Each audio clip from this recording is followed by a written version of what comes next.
Most people who go missing in the wilderness share one thing in common. They weren't prepared to be there. That may be exactly what happened to 24-year-old James Cole. On the morning of August 31st, 2025, James left his family's home in Harrington, Kansas, just after 7:15 a.m. He climbed into his silver 1999 Ford F-150 and told his family he was heading to work. But James never arrived. Hours later, his manager confirmed something was wrong. James hadn't shown up for his shift, and he hadn't called. That alone was unusual. What investigators uncovered next was even more disturbing. Instead of driving to work, James had turned off course. Sometime before 8 a.m., he arrived at the Flint Hills Nature Trail. Witnesses reported seeing him walking east along the trail. He was alone, and he was completely unprepared. Experienced hikers later noted that James carried no food, no water, no extra clothing, and no gear of any kind. Not even enough to protect himself from the elements. No one knows why he went there. No one knows what he planned to do once he arrived. When James didn't come home, his family contacted police and reported him missing. Search teams were deployed that same day.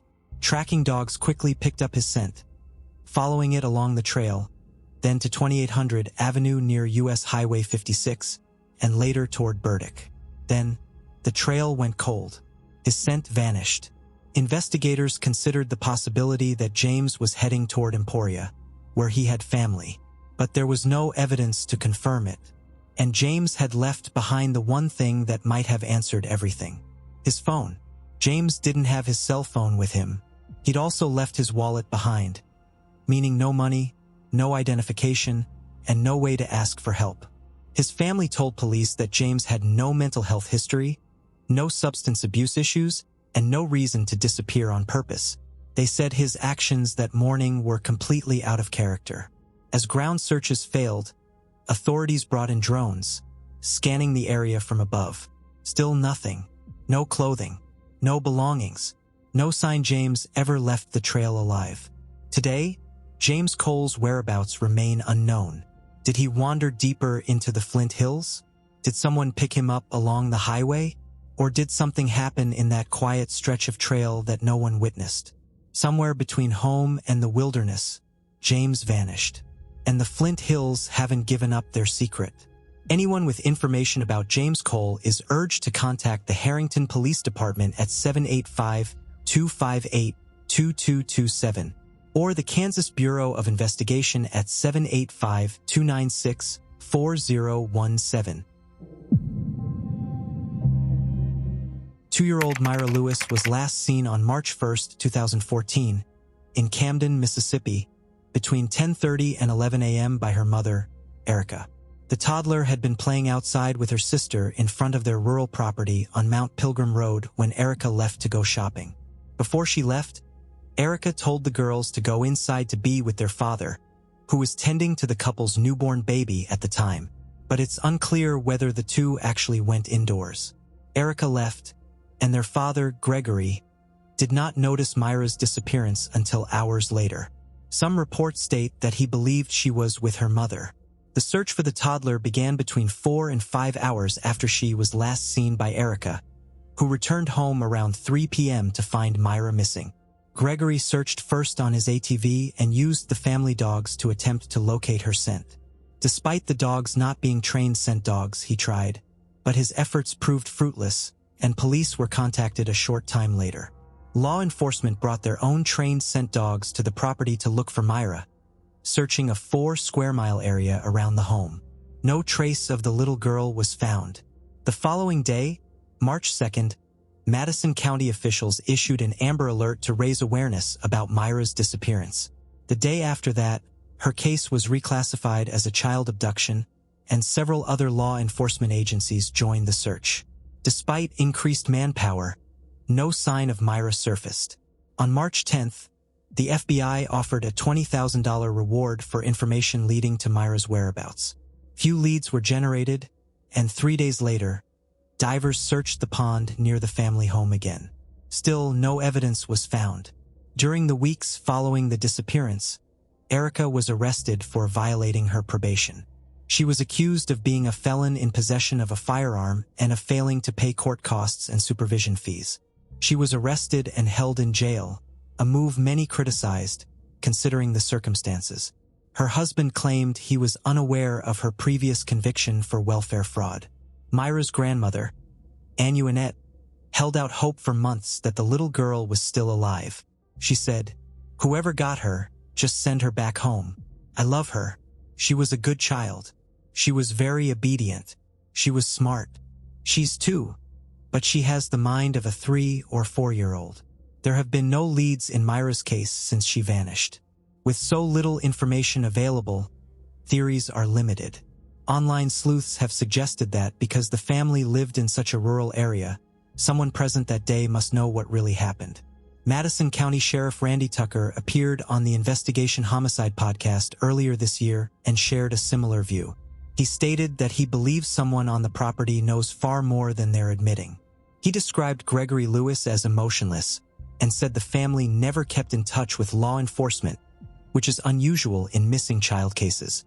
He stated, "And I firmly believe to this very date that the people that were on the property that day know exactly what happened, know exactly where Myra is, and the circumstances surrounding her disappearance.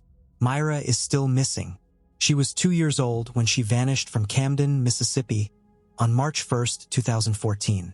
She is described as a black female with black hair and brown eyes. At the time of her disappearance, she was about 3 feet 1 inch tall, weighed 27 pounds, and was wearing white or khaki trousers, a turquoise sweater with a bear print, and pink tennis shoes." The National Center for Missing and Exploited Children released an age-progressed image of what she might look like at age 10, though she would now be 13 years old. If you have any information about her disappearance, contact the Madison County Sheriff's Department at 601-859-2345 or the Jackson FBI at 601-948-5000. Nancy Snow disappeared in early November of 1980, and from the very beginning, nothing about her case made sense. She was 44 years old, a mother of 3, living in Annapolis, Maryland. Originally from California, Nancy had moved across the country to reinvent her life, chasing a career in politics while her ex-husband and daughters remained on the West Coast. In 1980, she worked tirelessly on the presidential election campaign, taking a role with the Republican National Committee, tied to a Missouri Senate race. The work was demanding, exhausting, but Nancy was meticulous about one thing: staying in touch. She wrote letters constantly, postcards, updates to her daughters and family, and during her final weeks in Missouri, those letters hinted at big changes ahead. Nancy told her family she was burned out on politics. She didn't want that life anymore. Instead, she dreamed of something quieter, starting a business, chartering boats, living on the water, a fresh start. She also mentioned something new, a relationship. Nancy wrote about a television producer named Paul Goodman, someone she had recently begun seeing. And before heading home to Annapolis, she planned to attend a party in Baltimore hosted by him. That party would be the last place anyone, other than one man, would ever see Nancy Snow. Nancy and Goodman spent the night at a hotel after the party. The next morning, they were seen having breakfast together. Later that day, Nancy was picked up by a friend, Paul Collins. Collins had been staying in her apartment while she was away, acting as a house sitter. After that moment, Nancy Snow vanished. Her family expected a call once she returned home. It never came. At first, they tried not to panic. Maybe she was tired. Maybe she'd forgotten. But later that month, one of Nancy's daughters had a birthday, and Nancy didn't call. That's when they knew something was wrong. Nancy's ex-husband contacted Paul Collins. His answer was strange. He claimed Nancy had gone on a boat trip and would be back by Christmas. Her family didn't believe it. Nancy had talked about boats, yes, but she would never leave without telling her daughters, especially with one planning to move in with her for college. Christmas came and went. Still no Nancy. In January 1981, one of Nancy's daughters traveled to Annapolis herself.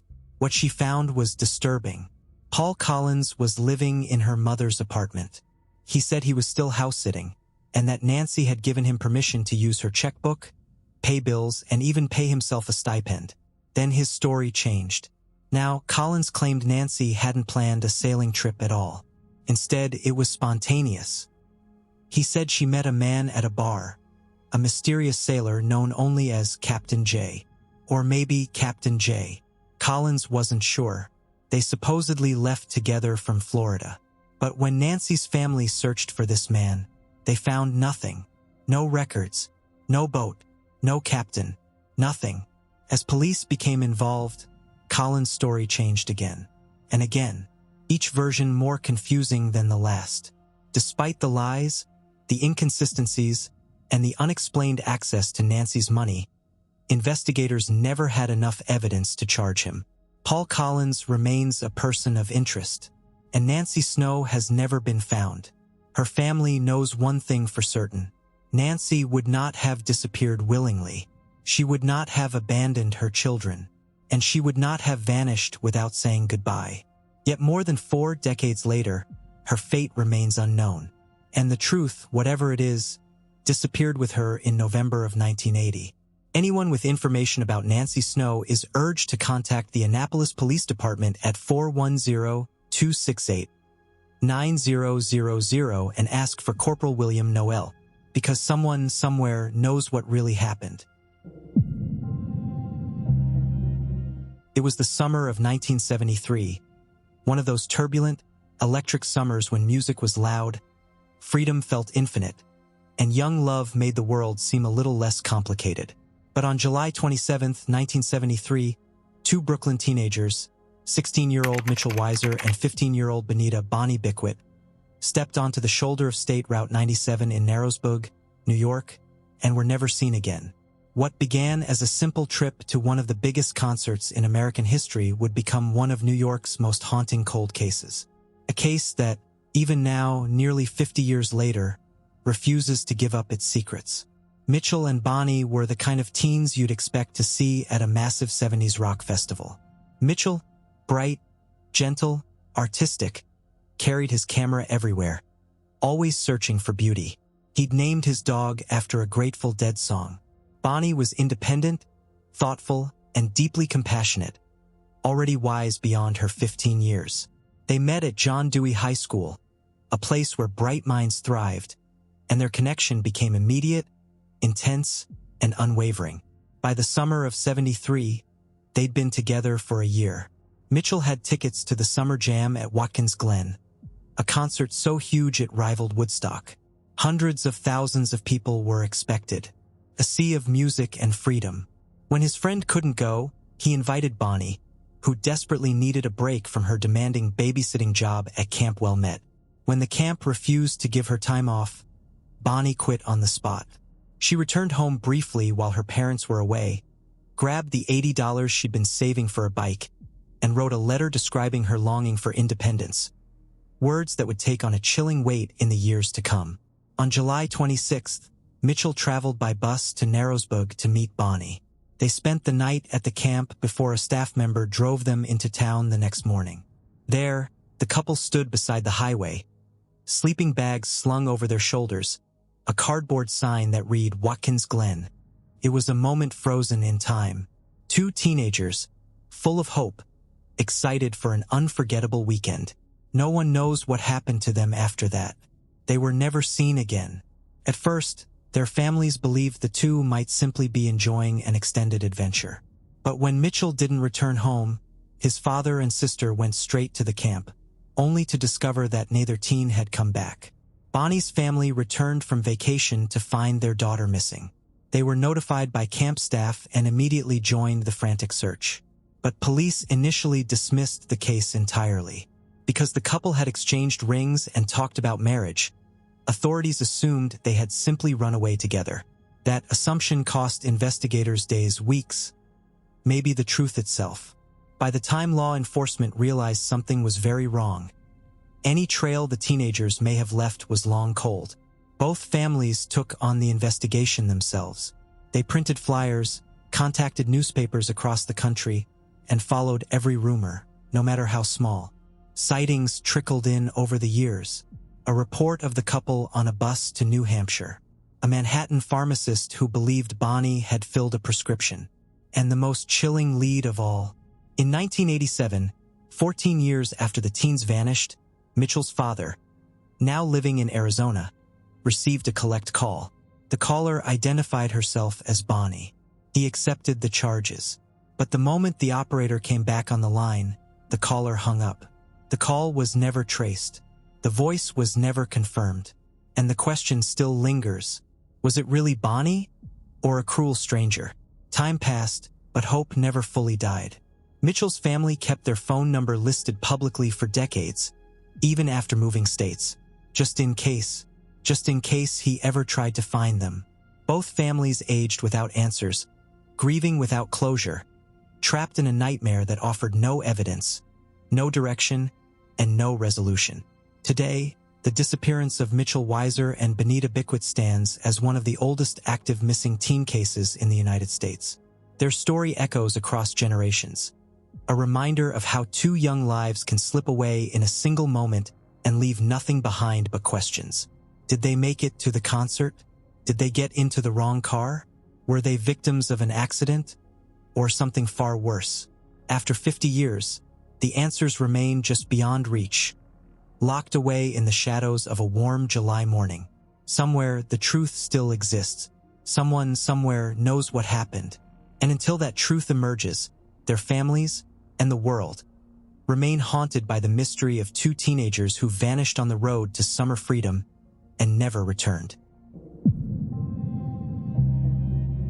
There's always some risk involved when traveling to a foreign country, but most people expect to return home refreshed after a holiday, without any fear that their life could end while exploring an unfamiliar place. Unfortunately, this was not the case for 28-year-old Reagan Kelly, whose mysterious death in Thailand is still under investigation. Reagan was from Sheldon in London, England, where he worked as a building supervisor. He had traveled to Thailand for a month-long holiday when he suddenly disappeared under strange and unexplained circumstances. Reagan had traveled abroad many times before, and according to his friends and family, he was always friendly, social, and quick to make new connections. But shortly after checking into the Mad Monkey Hostel on Phuket Island, he vanished and has not been found alive since. What deeply concerns both his family and authorities is the fact that Reagan was seen running out of a bar on the island on the night of January 3rd. This was later confirmed through CCTV footage. Witnesses reported that Reagan had been with an unknown man that night, believed to be a fellow tourist whom he had never met before. Other hostel guests said the two men were seen talking inside the hostel earlier that night, though the man was not staying there. It's assumed they met elsewhere, then went to the bar together for drinks. They had been in the bar for several hours when an argument suddenly erupted. The CCTV footage has no audio, but their body language clearly shows a heated discussion. Reagan's family said they could see him becoming visibly more upset as the argument escalated, until he suddenly took off, running out of the bar.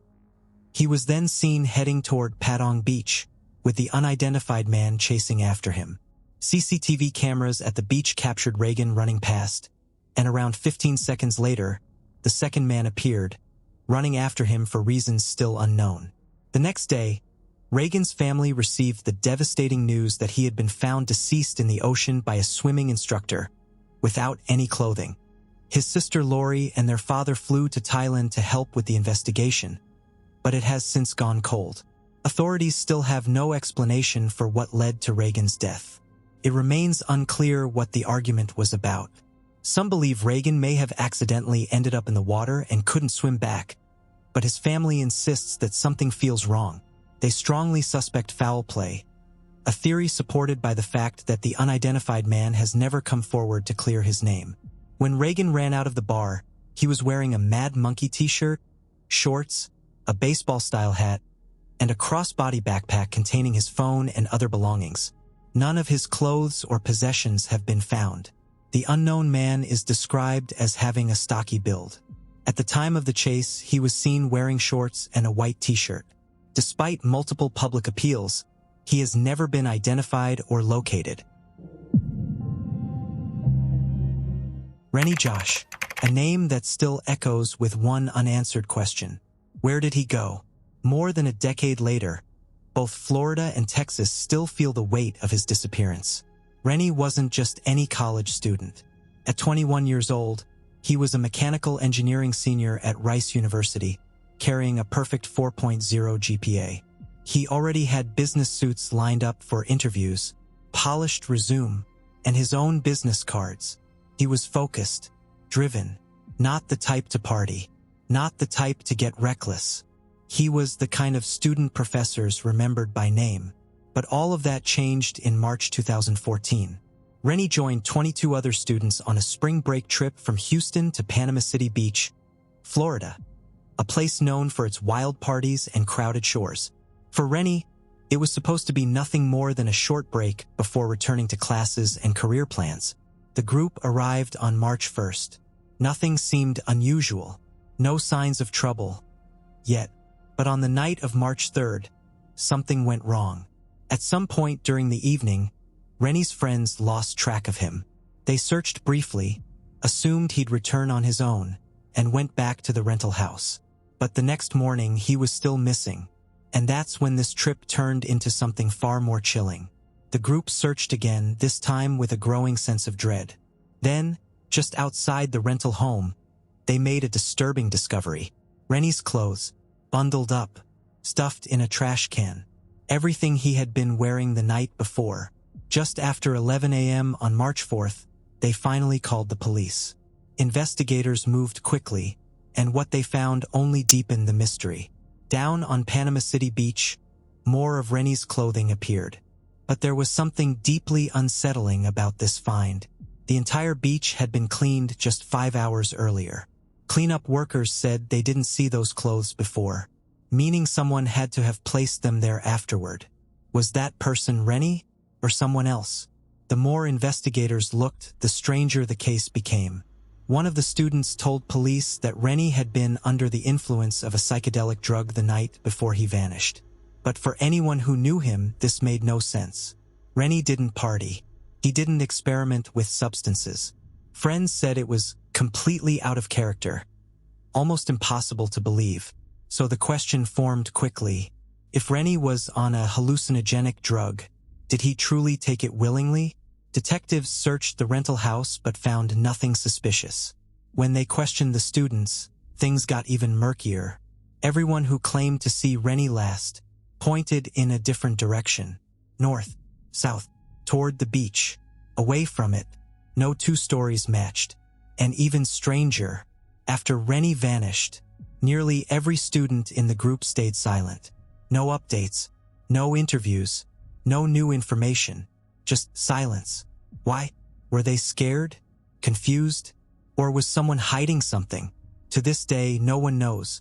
There were no confirmed sightings, no evidence of where he went, no body, no answers, just a trail that ends with a pile of clothes, inconsistent stories, and a bright young man who vanished without explanation. As of today, Rennie Josh is still missing. His family still waits. The communities who knew him still wonder. And the question that began in 2014 continues to haunt us. Where is Rennie Josh? And what really happened that night in Panama City Beach? Alice Springs sits in the dead center of Australia, surrounded by endless desert, brutal heat, and roads that stretch for hours without another soul in sight. Out here, mistakes are deadly, and sometimes people simply vanish.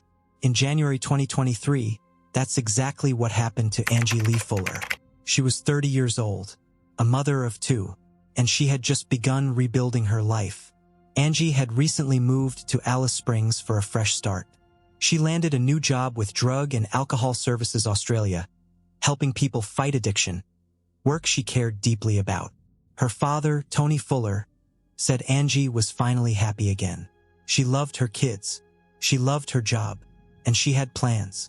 On January 8, 2023, Angie left Darwin, driving back toward Alice Springs.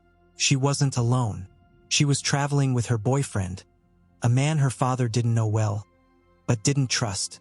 Their route took them along Tanami Road. Tanami Road isn't just dangerous. It's unforgiving, over 1,000 kilometers long, mostly unsealed, almost no phone reception, extreme heat and isolation. Break down out there and you may never be found. On January 9, 2023, at 6:40 p.m., CCTV cameras caught Angie at a truck stop north of Alice Springs. She was driving her red Toyota Corolla. The footage shows her buying fuel and supplies. She looked tired but calm. Normal. That's the last confirmed image of Angie alive. What happened next is where the story fractures. According to her boyfriend, shortly after leaving the truck stop, they encountered another vehicle on Tanami Road. He claimed they were shot at by a gang, forced off the road, and ran into the bush to escape. He said they fled together, but only he came back. Hours later, he contacted police alone. Angie was gone. Roughly 12 hours later, police found Angie's Toyota Corolla off the side of Tanami Road. The doors were open, but there was no crash damage, no bullet holes, no shell casings, no blood, no footprints, no signs of a struggle. The car worked perfectly. One investigator later said, "It was like they vanished." Police launched a massive search, nearly 400 square kilometers of unforgiving outback. Helicopters, drones, search dogs, ground teams. For 2 weeks they searched. They found nothing. No clothing, no phone, no tracks, no sign Angie was ever there. That absence spoke louder than evidence. The boyfriend's story quickly fell apart. Police found no evidence of gunfire, no gang activity in the area, no witnesses who heard shots. Experts said if Angie had run into the bush, something would have been found. Angie's father never believed the story. Angie knew that road. A gang chasing them? I don't buy it. She would never leave her kids. Then came the shift. On January 24, 2023, just 15 days after Angie vanished, police made a grim announcement. Her case was now a suspected homicide. Investigators believed a third party was involved. We believe that at this stage that Angie is missing because of third-party intervention. And so I've declared it a serious investigation, and as a result, we're investigating it and treating it as a homicide. Attention turned sharply to the boyfriend, the last person to see her alive. He was never publicly named as a suspect, but police were deeply concerned. His story didn't match the evidence. It later emerged he had a violent criminal history in Queensland, raising even more questions. Still, police had no body, no witnesses, no proof. In May 2023, police released images of 2 vehicles believed to be in the area that night. Tips poured in. Every lead went nowhere. The outback stayed silent. Angie's children still ask when their mother is coming home. Her father refuses to stop searching. Someone knows what happened. Police agree. The things that are better for me now is my relationships with my family and my relationships with my children, and my life in general is just so much easier, and I have a better quality of life now. That's good. In 2025, authorities doubled the reward to $500,000. Detective Superintendent Drew Slape said investigators are confident Angie was murdered. The only conclusion we can draw is that Angie was met with foul play. Police insist they will not stop.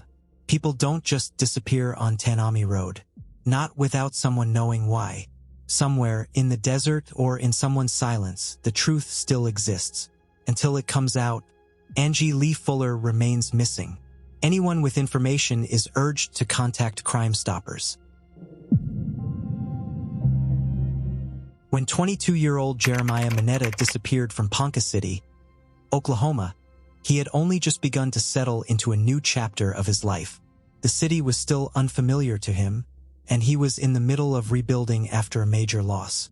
Jeremiah originally came from Kansas City, Missouri, where he had been living with his uncle.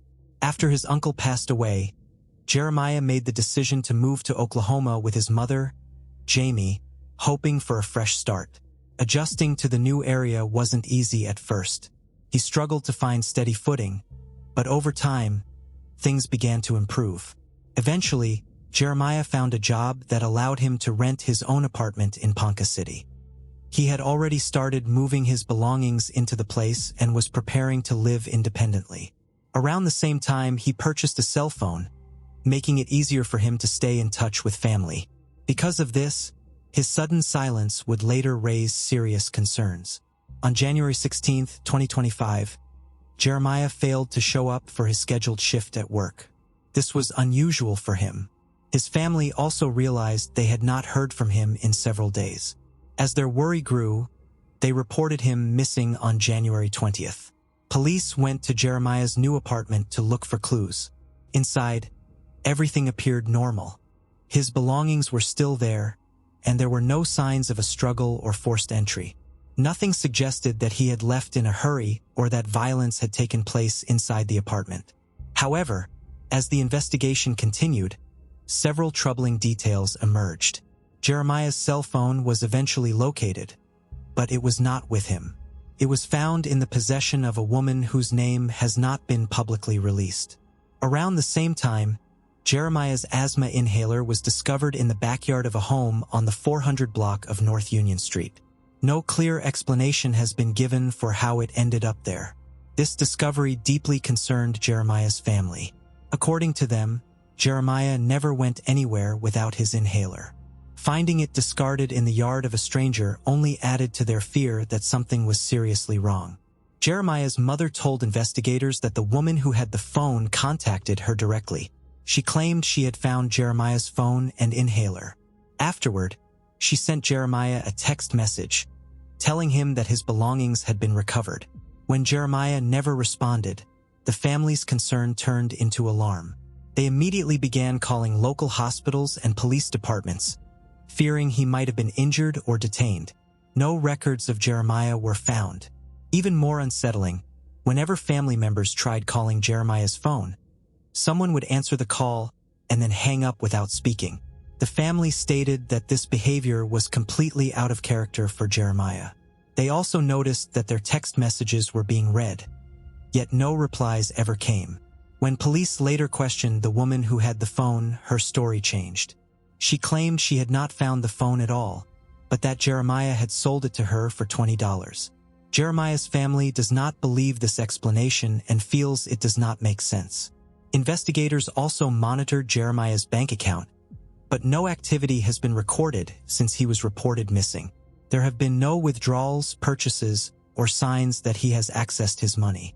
Jeremiah is described as having black hair and brown eyes, standing approximately 5 feet 7 inches tall, and weighing around 130 pounds.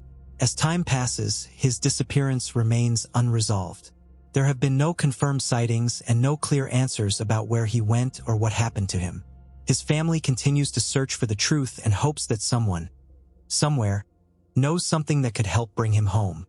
Anyone with information about Jeremiah Monetta's disappearance is urged to contact the Ponca City Police Department at 580-767-0370. For more than 3 years, the family of Stacey Annette Crawford has lived in a state of painful uncertainty. They continue to post appeals across social media, hoping that someone, somewhere, has seen her or knows what happened on the night she vanished. Stacey's disappearance dates back to July 21, 2022. She was 44 years old at the time and living in Whitwell, Tennessee. That day appeared ordinary on the surface, but much of Stacey's activity remains unclear. What is known is that at around 9 p.m., she was last seen in Whitwell. Investigators later confirmed that she had been communicating with several people that evening, just hours and possibly minutes before she disappeared. Then suddenly Stacey was gone. At the same time she vanished, so did her vehicle, a red Chevrolet K1500 Tahoe bearing Tennessee license plate P82-32W. It remains unclear whether Stacey was last seen driving the SUV or if it disappeared sometime after she was last spotted. What authorities know for certain is that both Stacey and her vehicle vanished together, leaving behind no clear explanation. Complicating matters further, the case did not immediately receive the attention it should have. For reasons that have never been fully explained publicly, the investigation did not begin until nearly a month later. Early on, Authorities mistakenly believed Stacy had gone missing on August 9th, rather than in July. It wasn't until phone records were reviewed that investigators realized she had actually disappeared 3 weeks earlier, on July 21st. By then, valuable time had already been lost. As detectives worked to piece together what happened, their first major break came weeks later. On September 2nd, 2022, nearly 2 months after Stacy vanished, her Chevrolet Tahoe was finally located. The recovery of the vehicle quickly led to an arrest. Police arrested 49-year-old Ronnie McFall of Guild, Tennessee. He was charged with theft of a motor vehicle and tampering with evidence. Investigators alleged that McFall had been in possession of Stacy's SUV and was in the process of selling it, which ultimately allowed detectives to trace it back to him. However, authorities have never publicly explained how or when McFall obtained the vehicle, nor have they clarified what, if any, relationship he had with Stacy. Although McFall has been named a person of interest, he has not been formally charged in connection with Stacy's disappearance. Adding to the mystery, investigators later announced they were seeking a second individual connected to the case, Barbie Anderson. Detectives stated they wanted to conduct follow-up interviews with her regarding Stacy's disappearance. Anderson later turned herself in, but on an unrelated warrant, and was held at Marion County Jail. As of now, it remains unclear whether investigators have completed their interview with her or what information she may have provided. Authorities have also indicated that multiple other arrests have been made in connection with the case, though the identities of those individuals have not been publicly released. Much of the evidence collected, evidence that investigators say suggests foul play, has likewise been kept from the public. This lack of transparency has led to widespread speculation and frustration, especially among Stacy's loved ones. Today, 3 years later, Stacy Annette Crawford remains missing. Despite arrests, recovered evidence, and ongoing investigations, no one has been held accountable for her disappearance, and no clear answers have been provided. Her family continues to wait, posting, pleading, and hoping that someone will come forward with the piece of information that finally reveals what happened to Stacy and where she might be.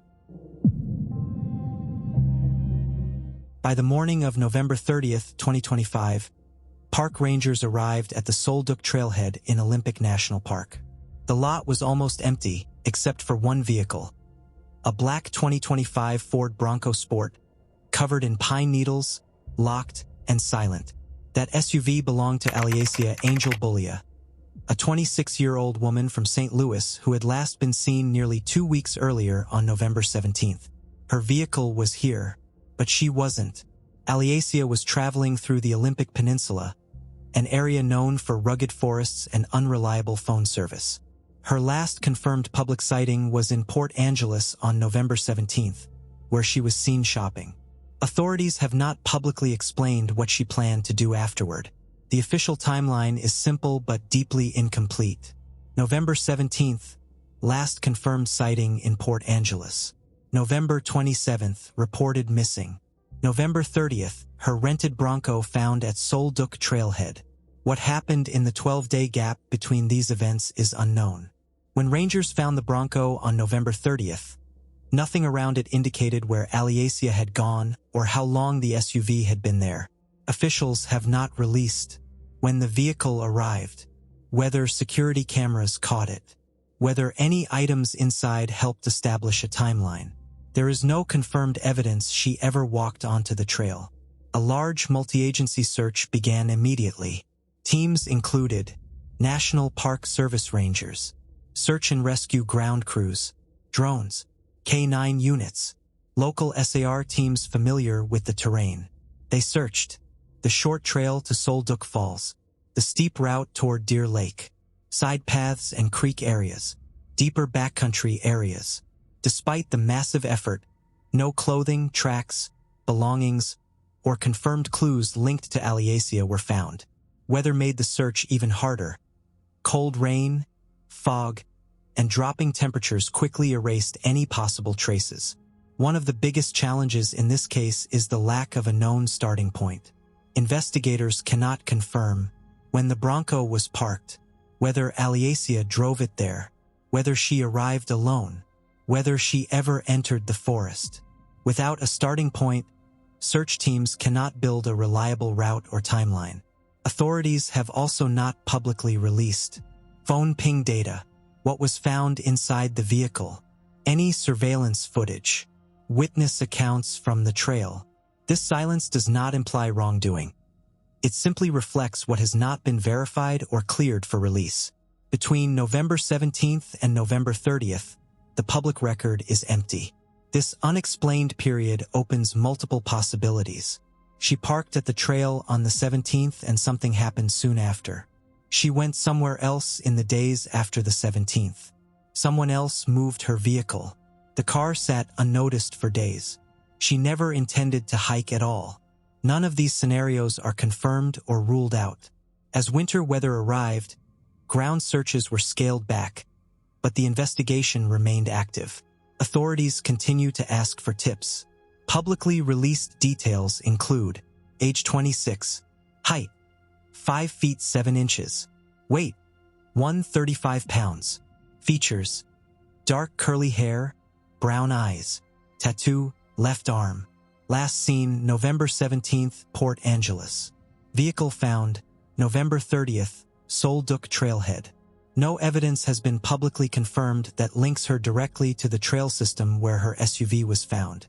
Olympic National Park covers nearly 1 million acres, with deep forests, ravines, and waterways where evidence can vanish naturally.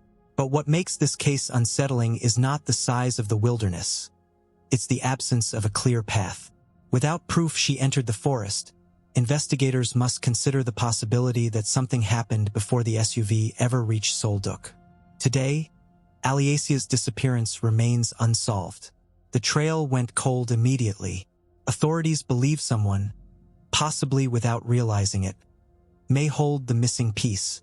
A driver who saw the Bronco earlier, a visitor who noticed something unusual, a business with camera footage in Port Angeles, a conversation remembered only now.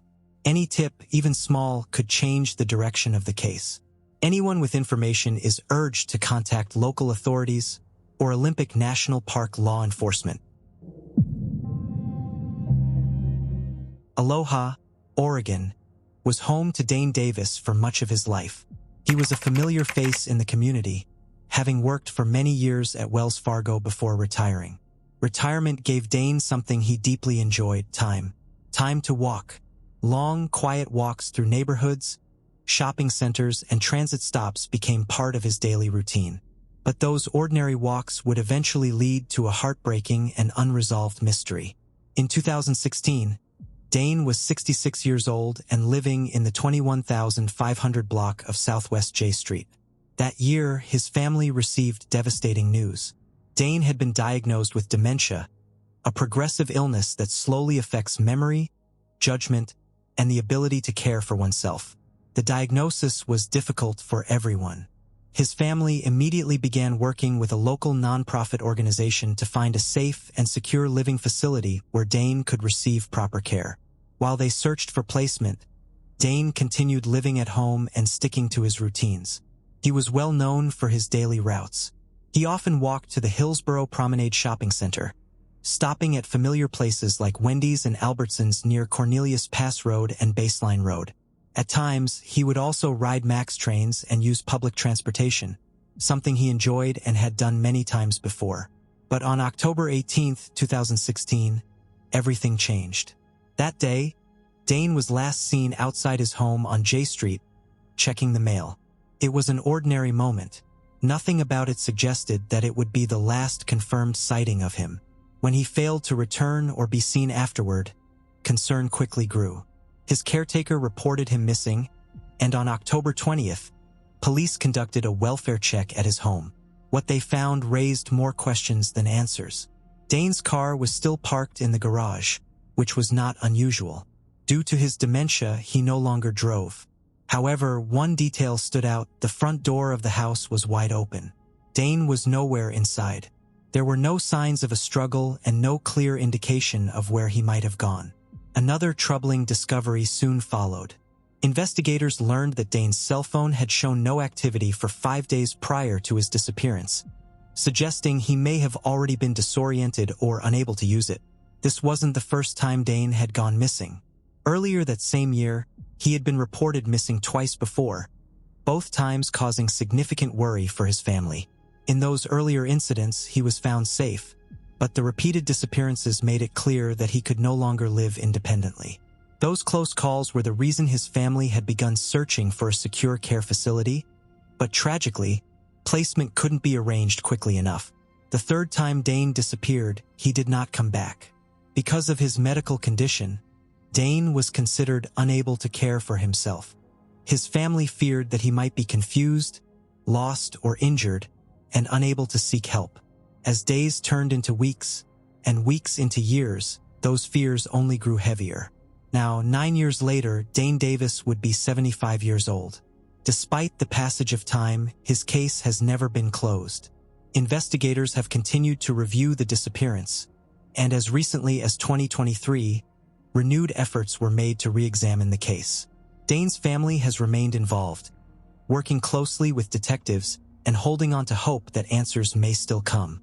There are no confirmed sightings, no clear trail, no explanation for where Dane went after stepping outside his home that October day. What began as a simple walk turned into a lasting mystery, one that still weighs heavily on those who knew and loved him. Dane Davis remains missing. It was late October 2025 in Bolivar, Tennessee, when friends and neighbors began to worry that something wasn't right. A local man, known to many in the community, had simply vanished without explanation, without a clear trace, and without closure. His name was Brian Jackson, a man whose absence would soon become one of West Tennessee's most baffling unsolved mysteries.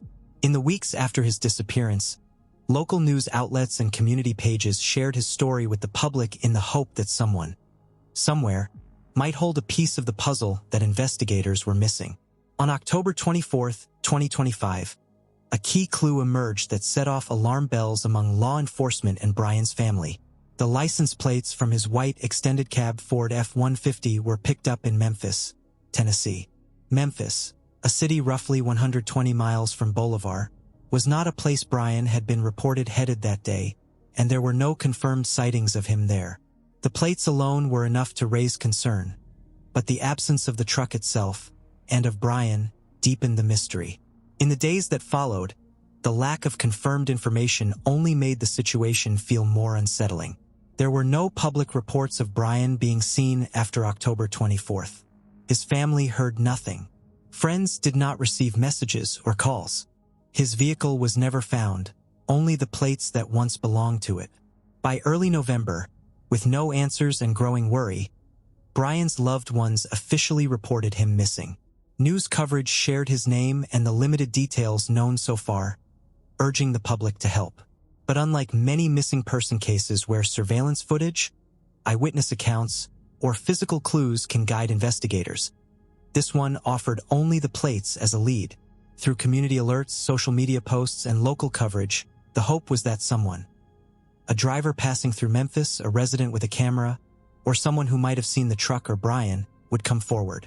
Yet, even as the weeks turned into months, no verified sightings were confirmed, and the trail remained cold.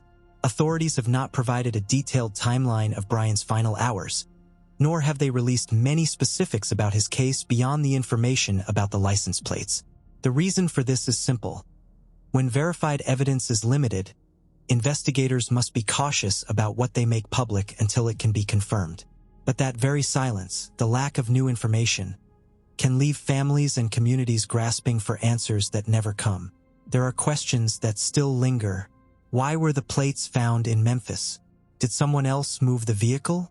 Was Brian ever near that part of the state at all?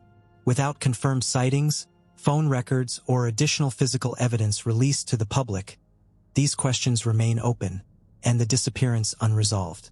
For Brian's family and friends, the uncertainty has been especially hard. A missing person case isn't only a file on a desk. It's a void in the lives of the people who know and love the person who disappeared. They continue to share his information in the hope that someone remembers something small. A moment, a face, a vehicle that could finally connect the pieces. Law enforcement continues to urge anyone with information, no matter how minor it seems, to contact the Bolivar Police Department. Tips, sightings, and old footage can be key in cases that seem to have gone cold.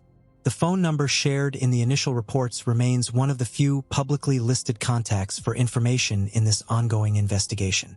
Brian Jackson's case stands as a reminder of how quickly someone can disappear from view, leaving behind unanswered questions and a community still searching for truth. In rural areas and in quiet towns, a missing person can become a mystery with no clear beginning and no easy end.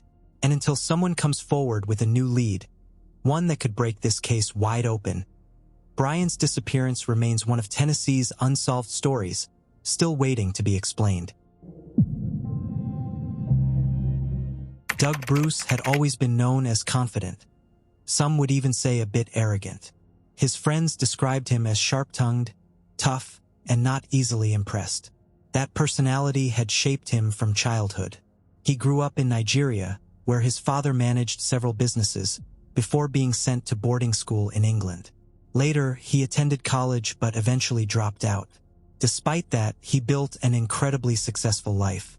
In his 20s, Bruce made a fortune in Paris through the stock market, earning millions before most people his age had even begun climbing their career ladder. By 1999, after years of financial success, he retired from the brokerage world and moved to Manhattan.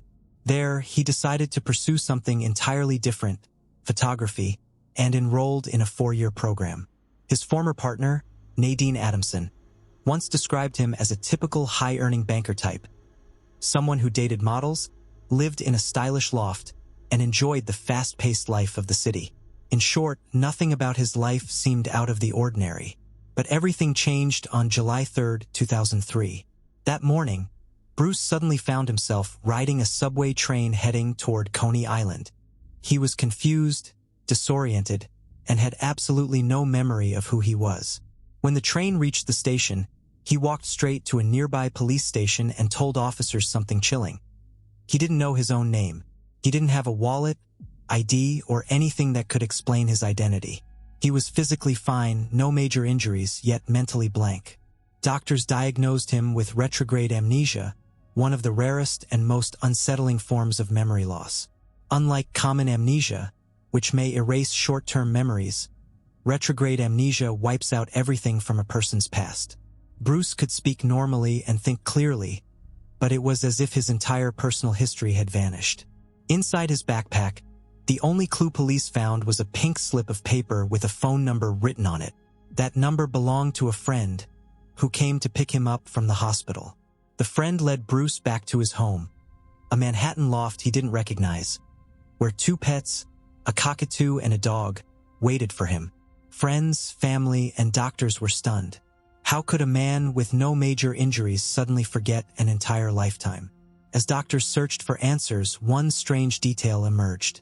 Bruce had known a man in Paris who had also suffered amnesia shortly before, his triggered by a soccer injury that resulted in memory loss and hospitalization. This odd coincidence raised questions, even among Bruce's own family. Medical experts explained that retrograde amnesia typically results from physical trauma, emotional shock, or mental breakdown. But Bruce didn't appear severely injured. Only 3 small bumps on his head were noticed on the day he walked into the police station. An MRI did reveal a small congenital tumor on his pituitary gland, but it was unclear whether it had anything to do with the sudden memory loss. With no clear source of trauma and no medical explanation that fit perfectly, doctors found themselves unable to pinpoint a cause. As he tried to rebuild his life, Bruce began documenting his experience, eventually creating a film titled Unknown White Male. The documentary brought even more attention to his case, but also sparked controversy. Some people wondered whether the amnesia was faked for publicity or whether he had psychologically mirrored the experience of his friend in Paris, a rare condition known as sympathy amnesia. Still, many others, friends, doctors, and professionals who examined him, believed his memory loss was genuine. The case left experts torn and observers fascinated. Doug Bruce soon found himself surrounded by a new social circle of artists, models, filmmakers, and curious strangers drawn to the mystery surrounding him.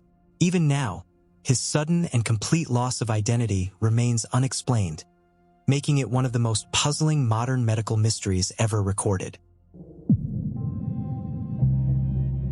In 2018, 22-year-old Gavin Octaviano was known as a bright, warm, and hardworking biology student living in San Francisco.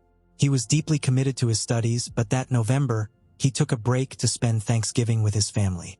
The day after the holiday, the family put up their Christmas tree together, and later that evening, Gavin made plans to go out for dinner with some friends and his cousin.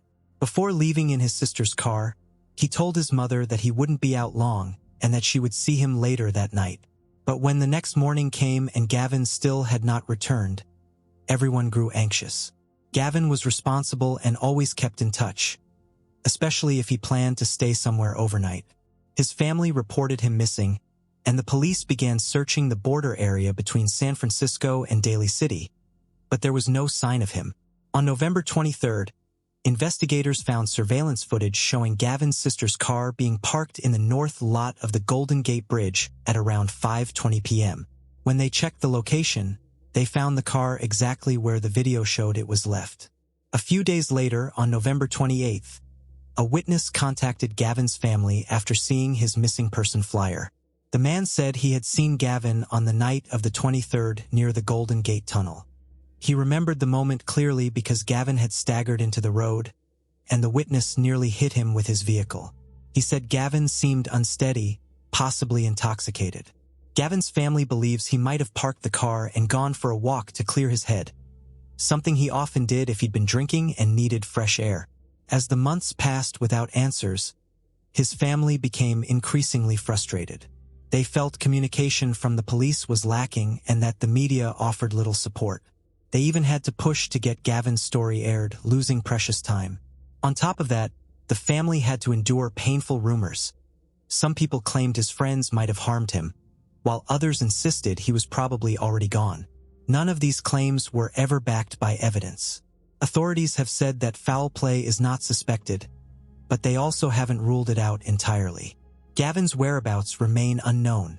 If you've seen Gavin or have any information about him, his family asks that you contact them at 415-672-8929. Julie Marie Williams was born on September 11, 1971, to Tom and Patsy Williams in St. Cloud, Stearns County, Minnesota. By the time she reached her mid-20s, Julie had already built a life filled with travel, service, and adventure. She was a passionate outdoorswoman who had explored Europe, Central America, South America, and countless state parks across the United States. She volunteered in Colombia, assisted with geological projects in Italy, and worked both as a camp counselor in Northfield, Minnesota, and a park ranger in Texas. Julie grew up in a Christian home, and while she was kind-hearted and bright, she also carried a private struggle. Her faith clashed deeply with her understanding of her own sexuality. Even though she dated men throughout college, she confided in a roommate that she felt more attracted to women. When she completed her degree in geology, she moved to Richmond, Vermont, hoping for a fresh start and some clarity. Around this same time, another young woman, Laura Lolly Salisbury, was also carving her own path. Born on March 9, 1970, Lolly had been raised in a wealthy community in Grosse Pointe, Michigan. But behind the privilege and structure of yacht clubs and elite schools, she endured trauma that left lasting emotional scars. The social world she grew up in never felt like a place she belonged, and shortly after finishing high school, she left home. Lolly found peace not in polished halls or high society gatherings, but in the rugged outdoors. She initially enrolled at Sterling College in Vermont, but eventually dropped out, craving a life that felt more authentic. In 1994, she moved to Maine and enrolled at Unity College, well known for its environmental and outdoor programs. There, Lolly began training to become a wilderness guide. She excelled academically, earning a perfect 4.0 GPA, and volunteered at a rape crisis center, hoping to help others through the pain she understood too well. That same year, Julie and Lolly met through an outdoor recreation program called Woodswoman, based in Minnesota. The two spent their days rock climbing and canoeing through the Boundary Waters, and gained experience leading wilderness trips for women and children. They were assigned to share a tent, and their connection grew almost instantly. Late-night conversations stretched on for hours, full of laughter and vulnerability. Two people discovering comfort in each other that felt new but deeply right. Their relationship developed slowly but sincerely. Both women were new to loving other women and approached the relationship with caution, but also with joy. They kept their romance private. Lolly told only a few trusted friends, and Julie was still afraid of disappointing her family at a time when they were already dealing with significant challenges. Together, Julie and Lolly built a beautiful life centered around nature. They spent their free time hiking, camping, and exploring trails. Eventually, they moved into a home in Huntington, Vermont, excited about the future and making simple plans, like hosting summer barbecues with friends. In May of 1996, the couple prepared for a long-anticipated hiking trip along the Appalachian Trail in Shenandoah National Park, Virginia. On May 19th, they arrived at the park with their loyal golden retriever, Labrador mix, Taj. They stopped to admire the views from Pinnacle's overlook on Skyline Drive and then set off on the White Oak Canyon Trail. Even though rain poured steadily over the next 2 days, they pushed forward, renewing their camping permit and continuing their adventure. They climbed Hawksbill Mountain, the highest point in the park, and later set up their tent near a quiet horse trail beside a mountain stream. Julie and Lolly were expected back at work on May 28th. When neither of them returned, friends and family became concerned. At first, they hoped it was something minor, car trouble, weather delays, anything. Julie's father tried to stay calm, believing in his daughter's wilderness training. But when Julie didn't come home to pack up her apartment, her roommate contacted Tom Williams. Realizing something was truly wrong, Tom reported both women missing to Shenandoah National Park officials after local law enforcement was unable to assist. Search efforts began immediately. Rangers located Julie and Lolly's car near Skyland Lodge and left a note on it, hoping the women would see it. A little over a day later, on June 1st around 9 p.m., a park ranger made a devastating discovery. The bodies of Julie Williams and Lolly Winans were found off the Appalachian Trail, about a quarter of a mile from Skyline Drive. Taj, the couple's dog, was found nearby, wandering the woods as if keeping watch. The St. Cloud Times later reported that the two women had been bound and gagged, and their throats had been cut. A camera at the site still held undeveloped film from their trip. Investigators said one woman was found inside the tent while the other was discovered outside. Authorities never confirmed publicly whether they had been clothed or sexually assaulted, but they ruled out robbery, since all personal belongings remained untouched. The last confirmed sighting of the couple was on May 24th, and investigators believe that was the day they were killed. At first, officials described the murders as an isolated incident. But as the investigation progressed, unsettling similarities emerged between this crime and the unsolved 1986 murders of Rebecca Dowski and Kathleen Thomas, a lesbian couple found in their car near Williamsburg, Virginia. Their throats had also been cut. Their wrists were bound, yet nothing had been stolen and no signs of sexual assault were found. Those murders occurred along the Colonial Parkway, a place frequented by couples of all kinds. Over time, investigators speculated whether a serial killer targeting couples, including LGBTQ+ couples, was responsible for multiple attacks. Despite years of effort, no one was ever arrested for the 1986 killings. The deaths of Julie and Lolly devastated their families. Julie's father, who worked as a funeral director, described the unbearable pain of seeing the casket meant for his own daughter every time he walked into the selection room. He and his brother created wreaths using flowers and branches from near her final campsite, something that brought him sorrow but also a small sense of closeness. Lolly's memorial page at Unity College described her as spirited, courageous, and deeply loved. Their deaths shook the hiking community and made many women, and especially LGBTQ+ hikers, fearful in places they once considered safe. A year later, on July 9, 1997, another violent incident occurred inside Shenandoah National Park. A Canadian cyclist named Yvonne Malbasha was attacked by a man who forced her off Skyline Drive with his truck. He assaulted her, tried to drag her into his vehicle, and even attempted to run her over. Yvonne fought back fiercely, eventually escaping and hiding until help arrived. Rangers quickly stopped the attacker, identified as Daryl David Rice, as he tried to leave the park. His car held hand and leg restraints, and he had removed his license plates earlier, clear signs of premeditation. In 1998, Rice pled guilty to the attempted abduction and received a lengthy federal sentence. Because of the nature and location of his crime, investigators began to consider him a suspect in Julie and Lolly's murders. Surveillance records showed he had entered the park on May 25th and May 26th of 1996, although he denied being there on those dates. In April 2001, Attorney General John Ashcroft announced Rice's indictment, citing his history of expressing hatred toward women and derogatory comments about the LGBTQ+ community. But despite the circumstantial evidence, prosecutors struggled to find physical proof connecting him to the murders. Then, in 2003, DNA testing on several hairs found at the crime scene revealed that none belonged to Rice. Newer testing on hairs found on the duct tape strongly indicated that he was not involved. In 2024, Rice was officially cleared of suspicion. Tragically, just 16 days after his exoneration, he died in a car accident. Despite thousands of leads, the case remained unsolved for decades. But in 2021, a new FBI task force was assembled to re-examine the evidence with advances in forensic science. They retested DNA collected from the original crime scene using modern technology and funding from the Department of Justice. The new DNA profile was submitted to CODIS, the national database, and finally a match appeared. The DNA belonged to Walter Leo Jackson Jr., a convicted serial rapist from Cleveland, Ohio.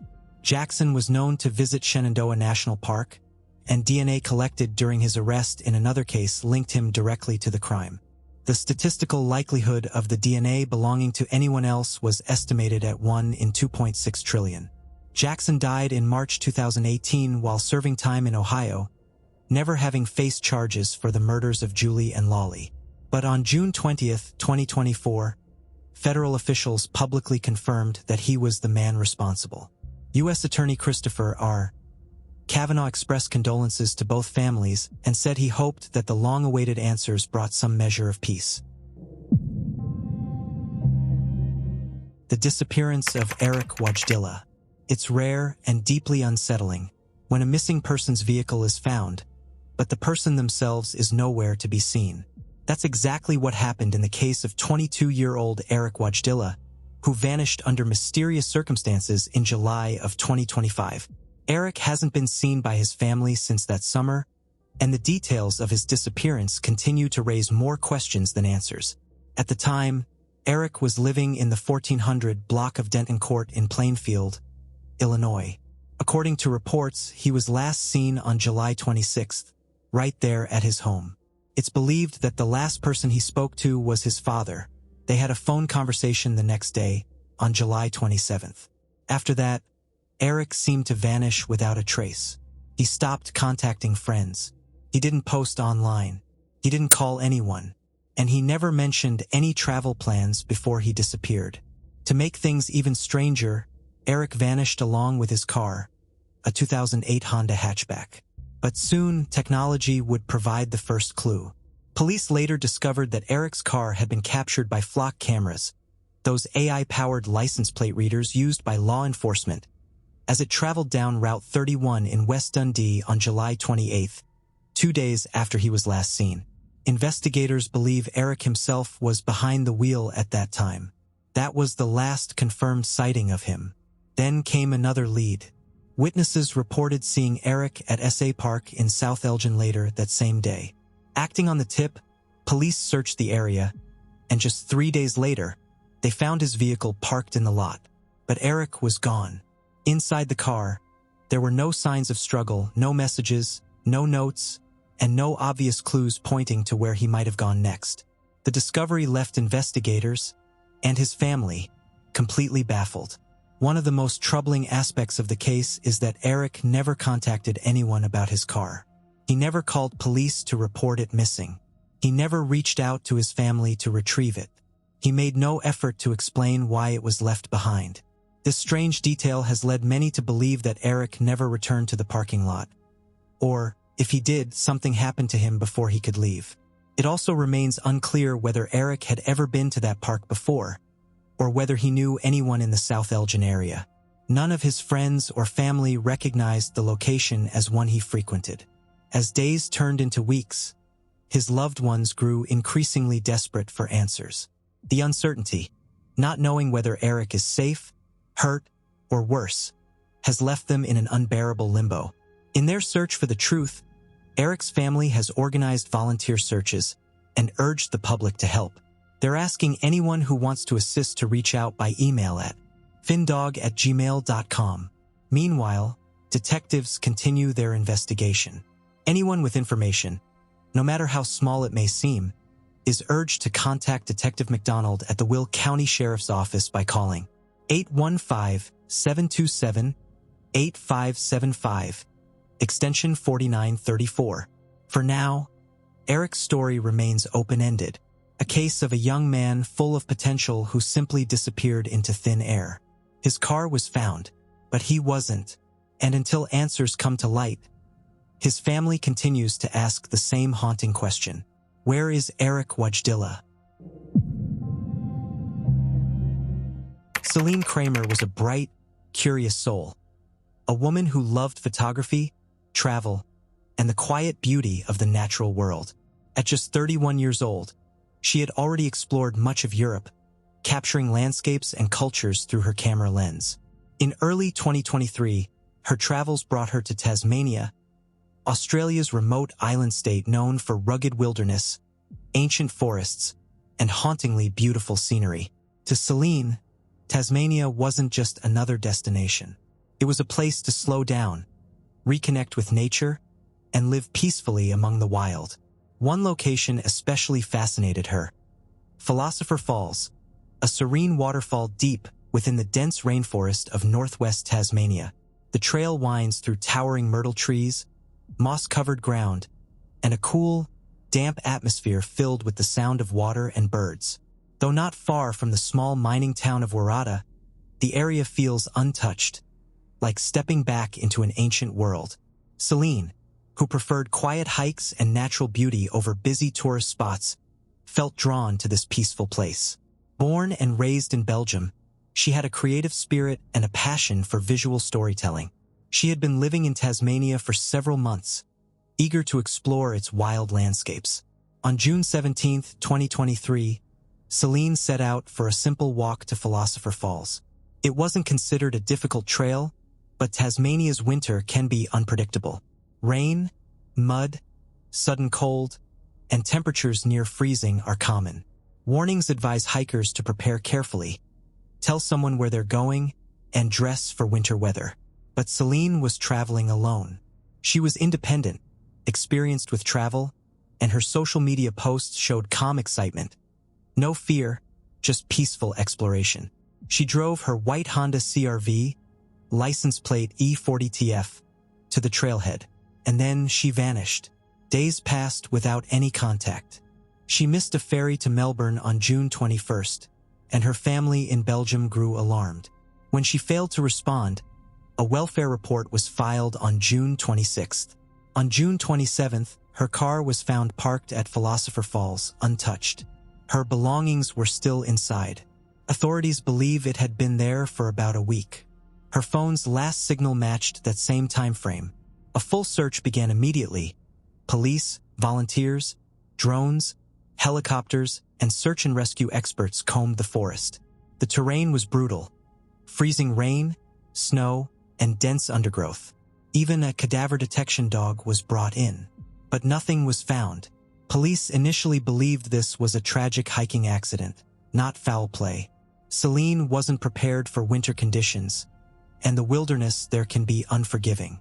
When official searches found nothing, Celine's loved ones turned to Ken Gamble, a cybercrime specialist known for working on complex missing person cases.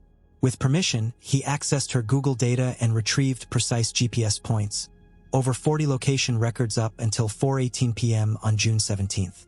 These coordinates indicated that Celine had left the main trail, crossed 7 Mile Creek, and climbed uphill into more remote terrain, an area her family believes had not been fully searched. Gamble's team returned to Tasmania months later, crawling through thick forest and using drone LiDAR mapping to scan the ground. They found anomalies, patches of strange color, but ground checks revealed nothing. Gamble believes Celine followed her phone's map off-trail and likely remains within 1 kilometer of her last recorded location. By June 29, 2023, police said the conditions were not survivable. Cold, snow, rain, and isolation made survival impossible over that time period.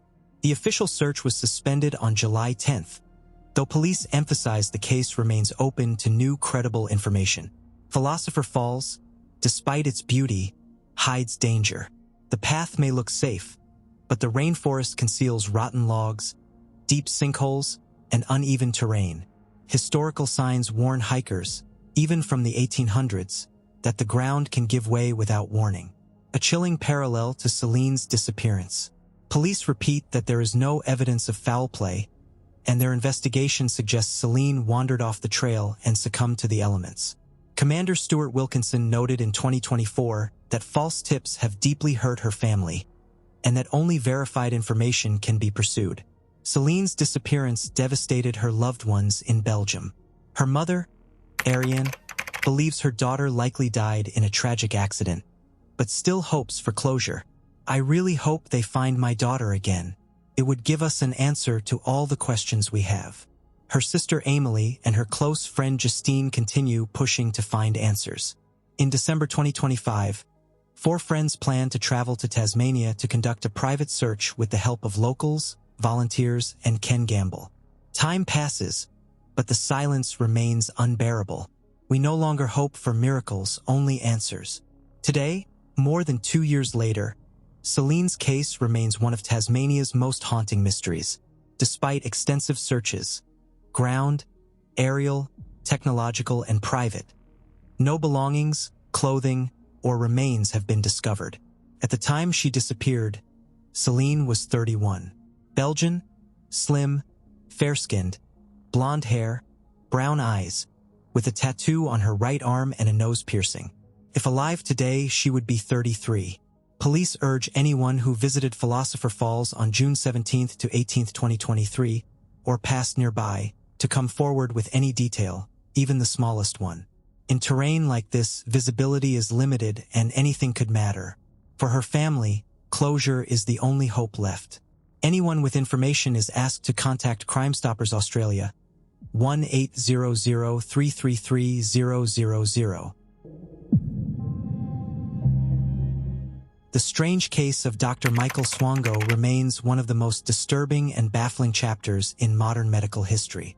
It is a story about trust, deception, and the dark potential that can hide behind intelligence and charm. It began on February 7, 1984, at the State University Hospital in Columbus, Ohio. That morning, intern Dr. Michael Swango walked into the room of 69-year-old patient Rena Cooper, who had been recovering well from routine back surgery. There was no obvious reason for him to be there. Perhaps he was simply checking on her. When he left, Rena seemed perfectly fine. Moments later, everything changed. She suddenly began convulsing, her entire body trembling as doctors and nurses rushed in to help. In a desperate effort to communicate, she managed to write a note. "The doctor put something in my four." A nurse, trying to calm other patients, stepped into a room down the hall and saw Swango leaving, smiling strangely. Inside, she found a used syringe sitting on the sink with the plunger completely depressed, something that should never happen in a hospital setting. When questioned by 3 doctors about what happened to Rena, Swango gave 3 completely different explanations. At one point, he even denied ever going into her room, despite both Rena and her roommate insisting he had been there. The medical field is built on trust. Patients rely on doctors in their most vulnerable moments, believing they will be cared for and protected. But when that trust is violated, the consequences can be devastating. In Swango's case, his behavior, as later events revealed, hinted at a disturbing fascination with human suffering. Born in the early 1950s, Michael Swango seemed like he had a promising future. He graduated from the Southern Illinois University School of Medicine in 1983 and arrived in Ohio for his internship. He appeared confident and charismatic, though his academic performance had been average at best. As time passed, people noticed something unsettling. He isolated himself, struggled in real-world medical settings, and showed little empathy for patients. While he excelled on written tests, his clinical performance was poor.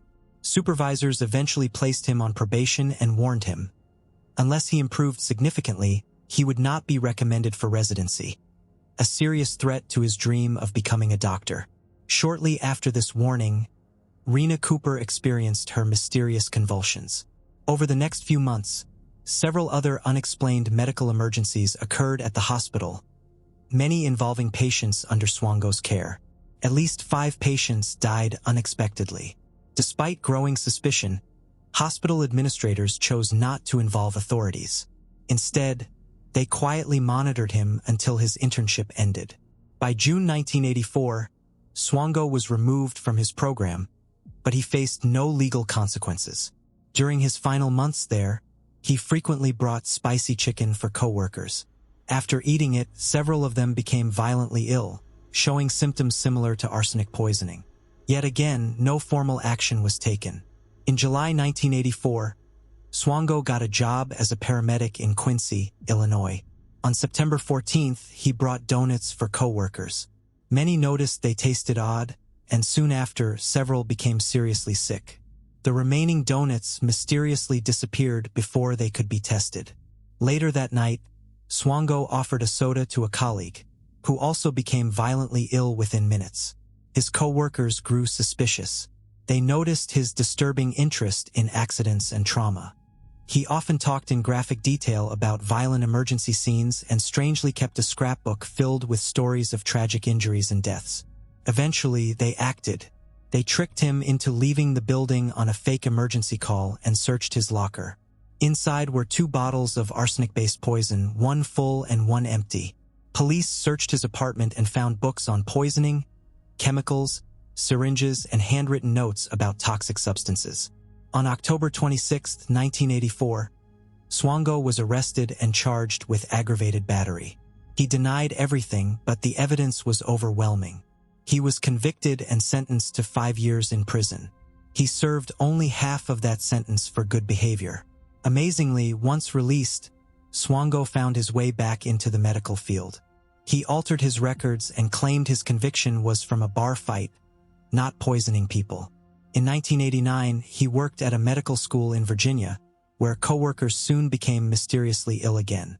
In 1990, using the alias David Adams, he applied for a residency at the Ohio Valley Medical Center. When his past was discovered, his application was rejected. Yet he didn't stop. In 1992, the University of South Dakota unknowingly accepted him, only to dismiss him when his history surfaced again. Then, in 1993, Swango reappeared, this time at Stony Brook University in New York under the name Michael Kirk. He was accepted into a residency program and assigned to the Long Island Veterans Hospital in Northport. Shockingly, the program failed to cross-check his background with the National Registry, which already had a file on him. During this period, he treated Baron Harris, a 60-year-old cabinet maker. His wife, Elsie, initially thought Swango was polite and attentive, but after a few days, Baron suddenly fell into a coma after receiving what Swango described as a sedative. When Elsie asked questions, Swango gave vague answers and even smiled in a way that unsettled her deeply. On October 22, 1993, Stony Brook finally discovered his criminal history and dismissed him. Media attention exploded, and Swango quickly vanished. Before leaving, he allegedly told Elsie that her husband would not recover, and tragically, Baron passed away on November 9th. In the years that followed, authorities searched for Swango, who was believed to have moved frequently and possibly continued working in healthcare under new identities. Although he was never formally charged for the deaths of patients, he remained wanted for falsifying federal job applications, a crime far smaller than the lives he was suspected of taking. The case of Dr. Michael Swango stands as a chilling reminder that evil can hide in plain sight, even behind a doctor's coat, a friendly smile, and a medical degree. It was the spring of 2020. Streets were silent, schools were empty, and an eerie stillness hung over nearly every town in the United Kingdom. The world had shut down. During those first months of lockdown, everyone was isolated, cut off from the familiar rhythm of life. But for some, that isolation didn't just bring loneliness. It brought something far darker. In the quiet coastal community of Saltdean, East Sussex, a 16-year-old boy named Owen Harding lived with his mother, Stella. To most people who knew him, Owen was just like any other teenager. Smart, creative, and full of energy. He loved drawing, playing guitar, and spending time outdoors, especially near the cliffs overlooking the English Channel. He was close with his friends and had a girlfriend who lived hundreds of miles away in York. They met before the lockdown, and as travel restrictions grew tighter, the distance between them became unbearable. The world was already on pause, and for Owen, that separation felt like an invisible wall closing in. Throughout March, like millions of others, Owen was struggling with the monotony of lockdown life. Days blurred together. Conversations were shorter, tempers shorter still. His mother recalled that he seemed quiet, not unhappy, but restless, like he was carrying something heavy that he couldn't put into words. Then, on the evening of March 26th, everything changed. It began like any ordinary evening. The sun was beginning to dip, casting an orange glow over the coastal hills. Stella remembered hearing Owen in his room, music playing softly in the background. Then, a disagreement. Nothing unusual, just the kind of argument that happens between a parent and a teenager who's had enough of being stuck inside. But this time, the tone was different. Something in the air shifted. After the argument, Owen left the house. No jacket, no bag, not even his wallet, just his phone in his pocket. He stepped out the door and never came back. At first, Stella didn't panic. She thought he needed to cool off, maybe walk to the beach for some fresh air. But when the hours began to pass and the sun disappeared behind the horizon, the uneasy silence in the house grew deafening. She called his phone, no answer. Sent messages, no reply. By 10 p.m., worry had turned to fear. His phone had gone offline at around 6:23 p.m., and no one had seen or heard from him since. The next morning, police were notified, and the search for Owen Harding began. At first, the search focused around Saltdean, the small seaside town where Owen lived. Officers walked the streets, knocked on doors, and asked neighbors if they'd seen a tall teenage boy with dark hair and a slim build. Some thought they might have caught a glimpse of him earlier that evening, heading down the road toward the cliffs, but no one could be sure. There were no clear witnesses, no solid leads. Then police obtained CCTV footage from around the neighborhood, and what they found would become the last confirmed sighting of Owen Harding. At approximately 6:50 p.m., cameras captured a figure resembling Owen walking along a street called Banningsvale. The footage was grainy and distant, but investigators believed it was him. The direction he was walking led toward the cliffs overlooking the sea. From there, the trail went cold. Search teams combed the area. Helicopters scanned the coastline with infrared cameras. The Coast Guard conducted sea searches, while local volunteers scoured footpaths and fields. Despite the efforts, not a single trace of Owen was found. No clothing, no footprints, no belongings. Days passed, then weeks, and the world outside continued to remain locked indoors, watching this story unfold on screens and in newspapers. Who was Owen Harding? And how could someone vanish so completely in such a small, quiet place? To understand the mystery, we have to step back to the weeks before his disappearance. Friends say Owen had been struggling emotionally during lockdown. He missed his girlfriend deeply. They spoke almost every day, and at times he expressed frustration about being unable to see her. One friend later told police that Owen had once mentioned wanting to walk all the way to York to see her, a journey of nearly 250 miles. It sounded impossible, maybe even a joke, but it would later become one of the theories investigators couldn't ignore. There were no clear signs that Owen intended to run away, though. He hadn't packed a bag or made any social media posts suggesting a plan. His relationship with his mother, while occasionally tense, was loving. By all accounts, he was a happy, grounded teenager, not someone preparing to disappear. Yet the evidence pointed to something deliberate. He walked out of the house and kept going straight toward the cliffs. The cliffs at Salt Dean are breathtaking, towering white chalk walls overlooking the vast expanse of the English Channel. Locals often walk the paths there at sunset. It's peaceful, serene, but also dangerous. The police feared the worst. If Owen had reached the area and something happened near the edge, the tides could have swept away any trace in minutes. But there were problems with that theory. For one, the timestamps didn't align neatly.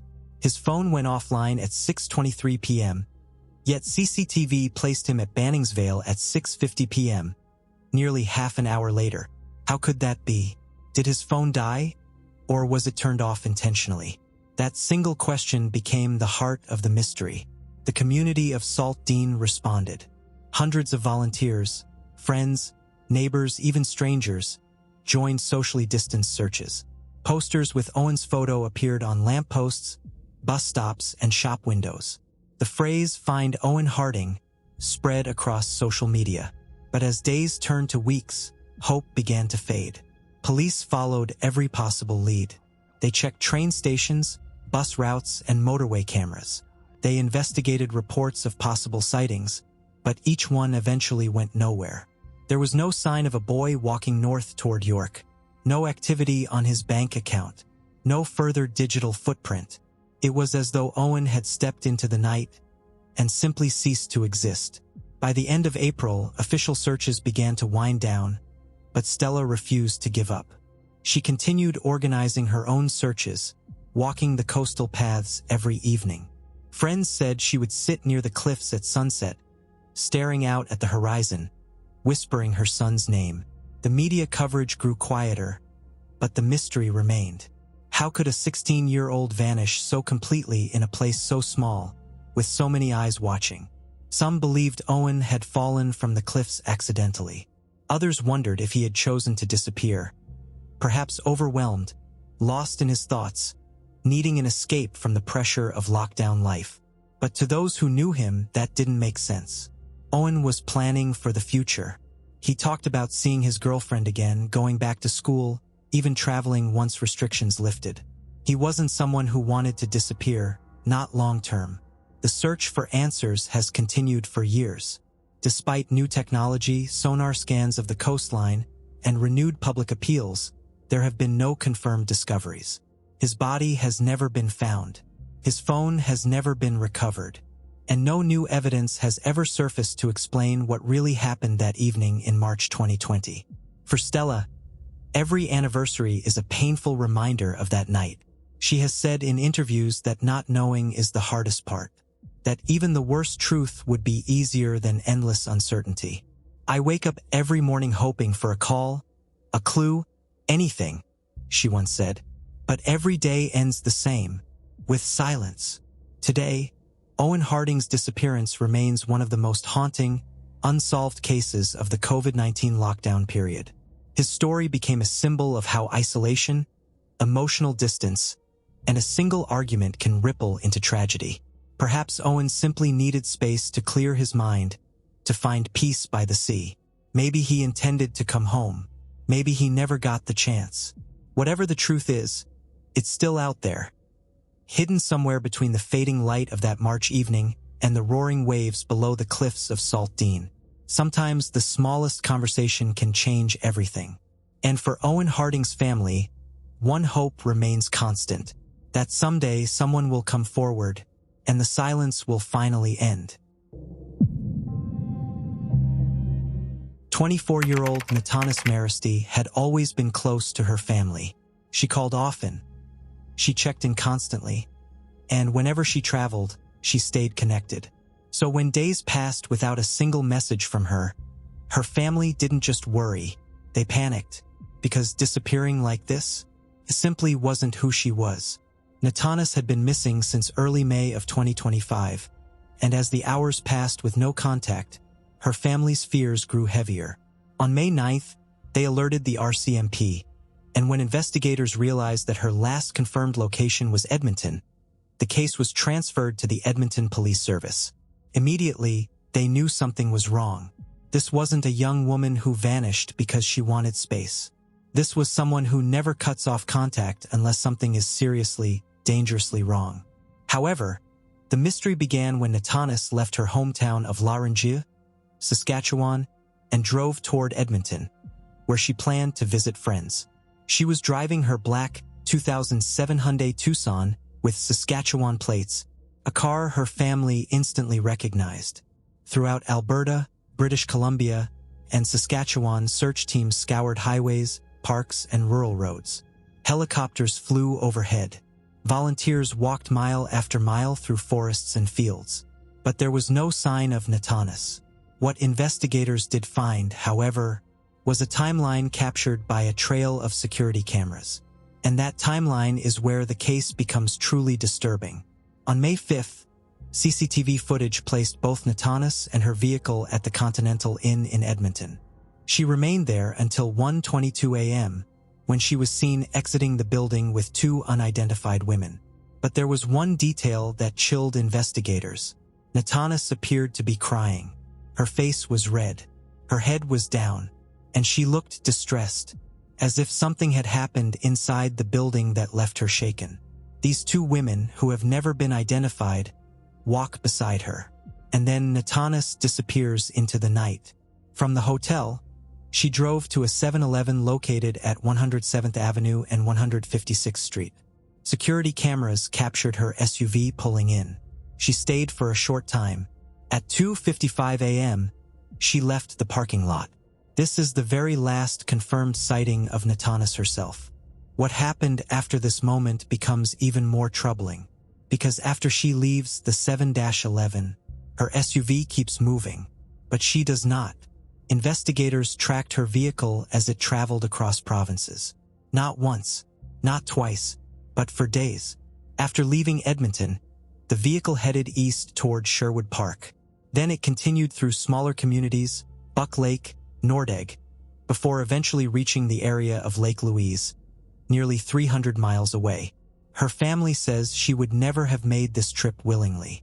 She had no plans there, and no reason to vanish that far from Edmonton. Someone else was likely driving. We want her home. She is loved. She did not deserve this.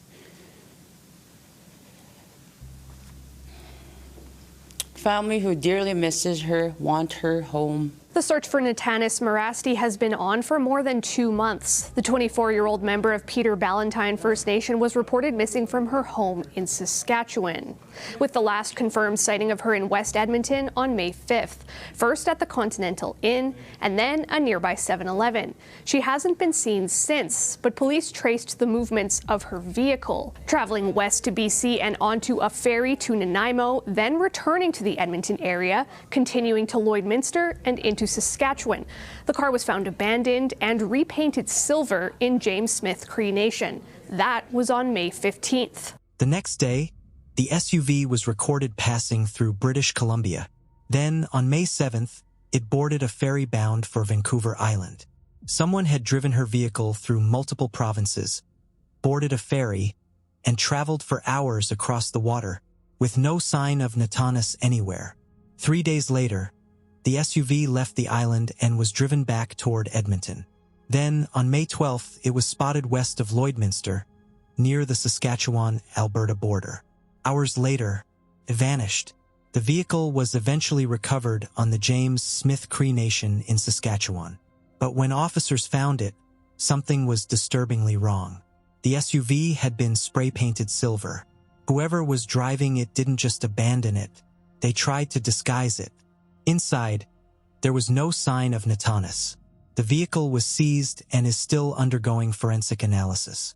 A crucial piece of evidence remains the surveillance images from the Continental Inn. In these frames, Natanis stands beside two women.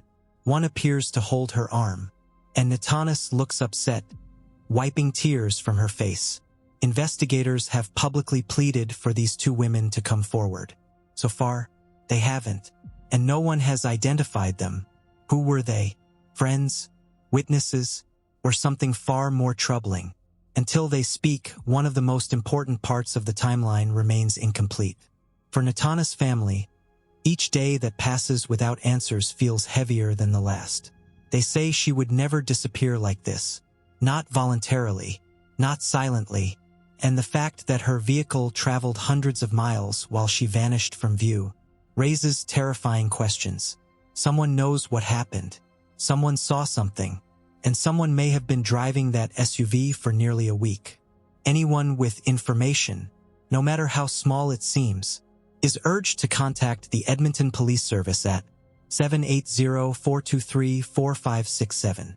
Even the smallest detail could help investigators understand what happened between the early hours of May 5th and the moment her SUV was found, disguised and abandoned.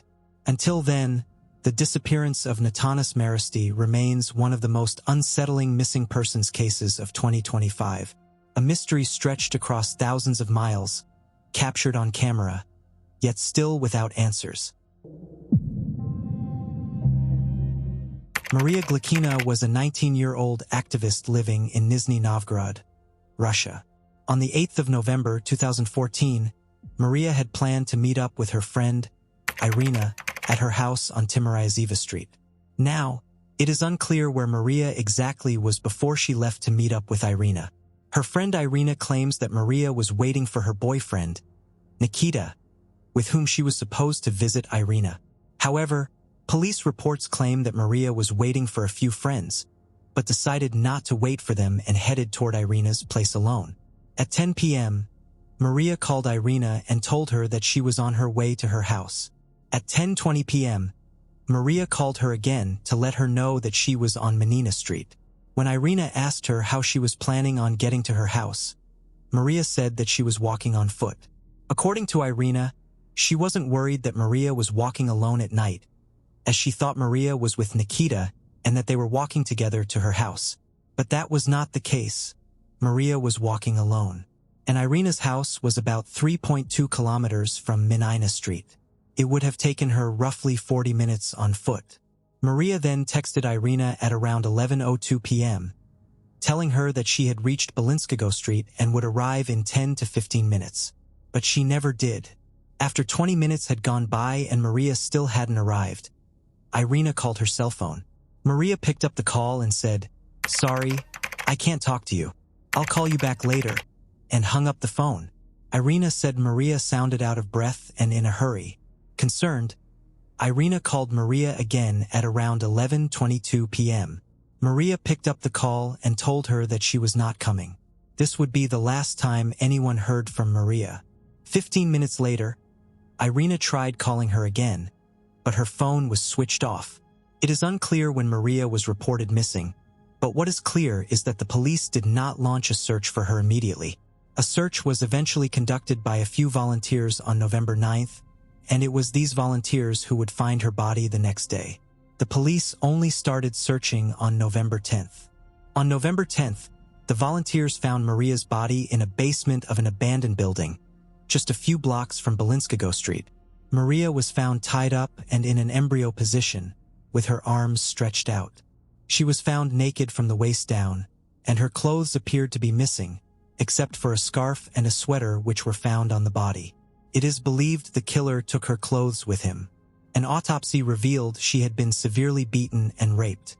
Her cause of death was determined to be asphyxiation, although no strangulation marks were found on her neck. Police at first theorized that she had been hit by a car and that the driver had dumped her body in the basement, but this theory did not explain why her hands and feet were tied up. After the autopsy results, this theory was dropped. The police checked surveillance cameras in the surrounding area, and what they found was chilling.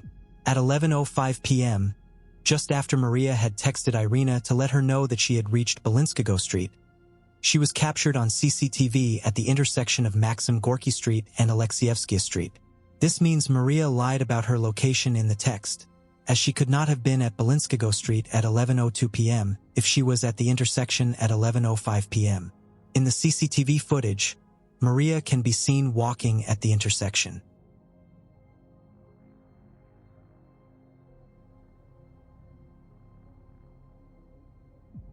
Just 30 seconds later, an unknown man can be seen following her. The man has not been identified, and it is believed this man tortured, raped, and killed Maria. Something else to note is that the location where Maria's body was found is just 300 meters, or a 4-minute walk, from the intersection where she was captured on CCTV. However, Irina had called her at 11:22 p.m., and Maria told her that she wasn't coming. This begs the question, where was Maria between the 11:05 p.m. CCTV sighting and the 11:22 p.m. call? The volunteers do not believe she was killed in the abandoned building, as the house is not entirely isolated. Residents living next to the building did not report hearing anything suspicious that night. Moreover, many homeless people and a pack of dogs take shelter in the building. Someone would have certainly heard something.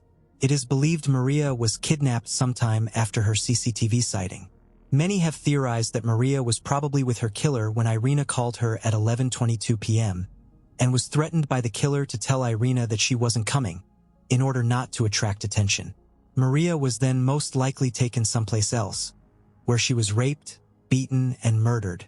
The killer then probably dumped her body in the abandoned building later. Supporting this theory is the fact that Maria's parents had her phone checked by someone who worked in law enforcement, and they found out that Maria's phone was moving very fast after her CCTV sighting, suggesting that she was in a car.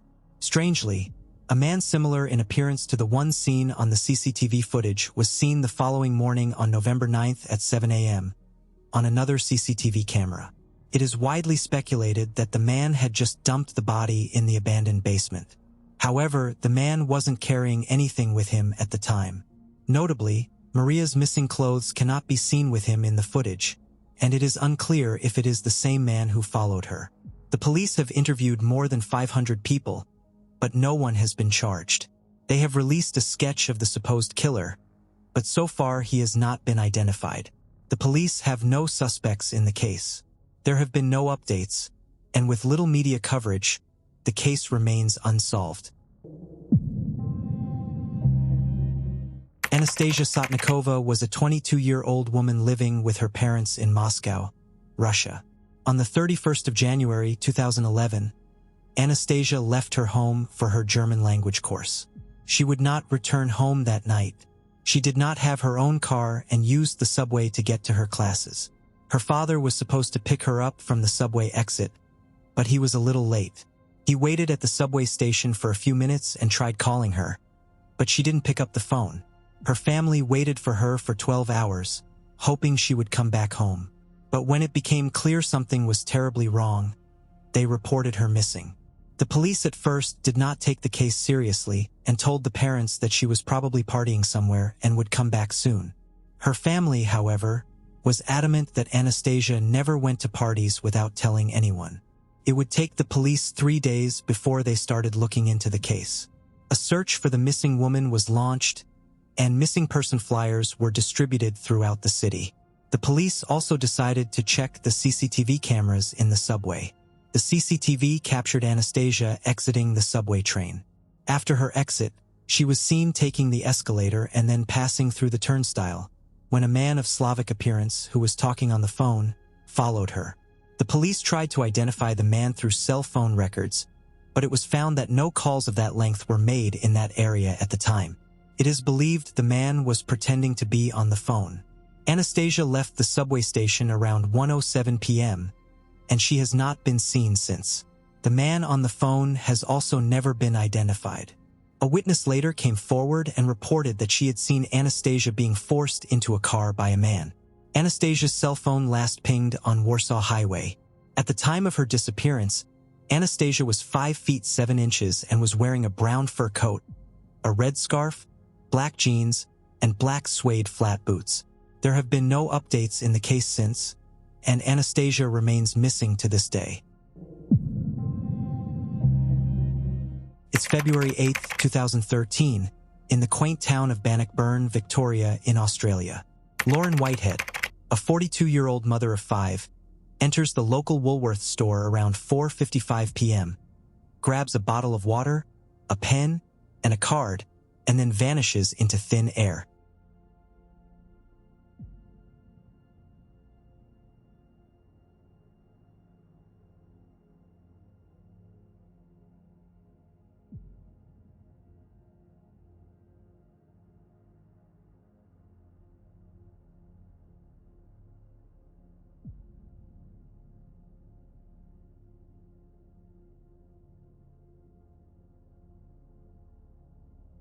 CCTV footage captures her final moments in the store, but what happened next has baffled everyone for over a decade. Witnesses reported seeing Lauren getting into a red Ford 4WD shortly after her supermarket visit, a vehicle she had owned. That same mysterious vehicle was spotted near her home over the following weekend and became a focal point of the investigation, with authorities desperately wanting to speak with the driver. Fast forward to recent times, and the case has taken some intriguing turns. In late 2024, detectives, armed with fresh intelligence, descended upon Shelford bushland, about 20 kilometers from Bannockburn, searching for clues. They even drained a farm dam, hoping to uncover evidence. Unfortunately, the search yielded no significant findings. As of now, the case remains unsolved, but the dedication to finding answers for Lauren's family continues. Authorities urge anyone with information to come forward, hoping to bring closure to this enduring mystery. A man walks away from a mental health hospital and disappears. No phone, no money, no car. He cannot speak. He is autistic, in the middle of a serious mental health crisis, dressed only for a short appointment, not for nights alone in the cold Utah November. His mother watches him run just a few steps ahead of her. Across the campus of the University of Utah, she expects what any parent would expect: that security will stop him, that cameras will track him, that someone will bring him back. Instead, those are the last moments she ever sees her son. His name is August Beckwith. Before August Beckwith became a name on missing person flyers, he was simply a son, a friend, a neighbor. August is 29 years old. He is on the autism spectrum. He is nonverbal. He doesn't communicate with words. He relies on routines, familiar faces, predictable places. Change is hard for him. Noise is overwhelming. Crowds can trigger panic. People who know August describe him as gentle, deeply sensitive, someone who notices the small things, someone who cares, even when he cannot say it out loud. As a teenager, August played football. During those years, he suffered a serious brain injury, one that changed his life forever. Recovery took time, and mental health struggles became a constant companion. For August, medication and structure are not optional. They are what keep him safe. At the center of that support is his mother, Lori. For years, she managed appointments, medications, and routines, walking the thin line every caregiver knows, giving independence, while staying close enough to catch him if he falls. When August is stable, he can move through the city he knows. He likes helping others, offering food and water to people on the streets. He writes constantly, filling notebooks with stories and ideas. But when his mental health begins to spiral, everything changes. He becomes frightened, withdrawn, more likely to hide than ask for help. And without his medication, without a calm, predictable environment, he is at real risk. In the weeks before he disappeared, Lori could see it. Her son was not getting better, so she made a painful, responsible decision. She brought him to the Huntsman Mental Health Institute, believing it was the safest place for him. November 17th. Winter was closing in. August arrived with no phone, no wallet, no heavy coat, just a gray hoodie, dark pants, black shoes, clothes meant for a short appointment, not survival. Somewhere between the parking lot, the intake paperwork, and the locked doors where help was supposed to begin, August found an opening, and he ran. He bolted across the campus, a maze of buildings, roads, sidewalks, trails. Lori ran after him, calling his name, waving for help. At first, she believed this would be brief, that someone would stop him, that cameras would catch him. But fear can carry a person farther than anyone expects. And August disappeared. Campus police searched immediately. Hospital security followed. Roads, parking lots, bus stops, stairwells. At first, everyone believed he must be nearby. A man with no money and no transportation couldn't go far. But hours passed. Daylight faded. The temperature dropped. And the situation changed. August was no longer missing briefly. He was missing. Flyers went up across Salt Lake City. 29 years old, autistic, nonverbal, long hair, beard, gray hoodie, no phone, no money, no coat. Volunteers searched parks, trails, and underpasses. Possible sightings came in, then vanished. Days passed, then weeks, and still, no confirmed trace of August. As time went on, the story changed. It wasn't just about a missing man anymore. It became about systems. How does someone walk away from a mental health hospital, on a university campus, surrounded by cameras and professionals, and vanish? How quickly were doors noticed? How fast were cameras reviewed? Could more have been done in those first critical minutes? From the outside, answers seem simple, but reality is complicated. Hospitals balance safety with rights. Staff follow laws about restraint and consent. Still, for Lori, none of that changes the truth. She did what she was told to do. She asked for help, and her son walked away. I need as many volunteers as possible. I'm running this entire operation on my own. Today, I only had 7 volunteers show up out of the entire valley. I know that there are people out there that feel like they can help, they have the time to help. It makes a huge difference. Retired FBI agent Greg Rogers says missing persons cases like these are handled much differently than other types of cases. I would be disingenuous if I tried to convince you that this case was being worked the same way that an Amber Alert or a missing child or someone who's completely defenseless and's in the company of someone who may intend to harm them. That's a totally different case. There are no confirmed sightings, no footage of August boarding a bus, no report of someone guiding him to safety. Search maps are filled. And yet, one question remains. Where is August Beckwith? Every day, his mother wakes knowing her son is out there, without medication, without shelter, without a voice to explain who he is. The community keeps watching, because sometimes, all it takes is one person who looks twice, someone who doesn't assume, someone who makes the call. Until then, this case remains open. Somewhere between hospital doors and the wider world, a vulnerable man vanished, and his family is still waiting for the moment someone finally recognizes him and brings him home. November 27, 2024 began as an ordinary day in Eureka, California. 60-year-old Michael Bounds left his home with a simple plan to go grocery shopping. He was supposed to meet a friend later that afternoon, sometime after 4:30 p.m., at the Pine Hill Apartments. It was not a risky plan. It was not unusual. But Michael never arrived. At first, no one realized anything was wrong. A day passed, then another. It wasn't until the afternoon of November 29th that concern turned into alarm. Michael's family reported him missing to the Eureka Police Department, setting in motion a search that would uncover a trail of unsettling details. Investigators quickly learned that Michael had been seen earlier on the day he vanished. Surveillance footage showed him at Murphy's Market in the Blue Lake area around 3 p.m. He was alone, calm, unaware that these would be the last confirmed images of him. Hours later, a witness reported seeing Michael's silver 2006 Dodge Charger, bearing license plate 9CC F459, near the Pine Hill Apartments at approximately 5:52 p.m.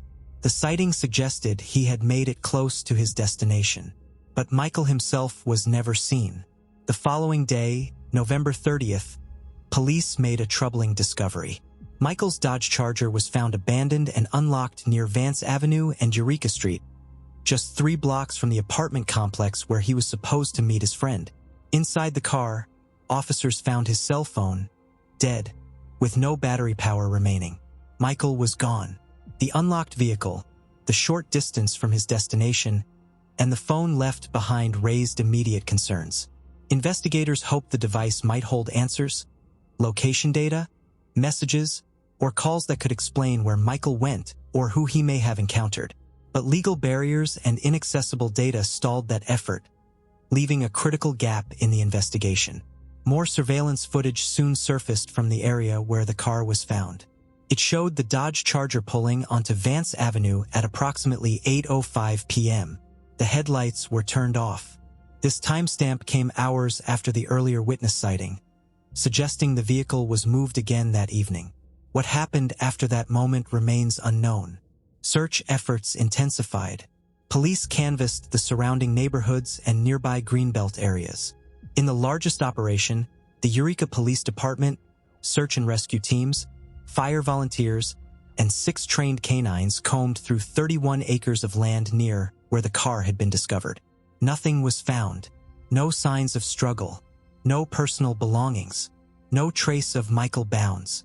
As days turned into weeks, the case only grew more troubling. A man left home for groceries. He came within blocks of his destination. His car was abandoned. His phone was left behind. And then he vanished.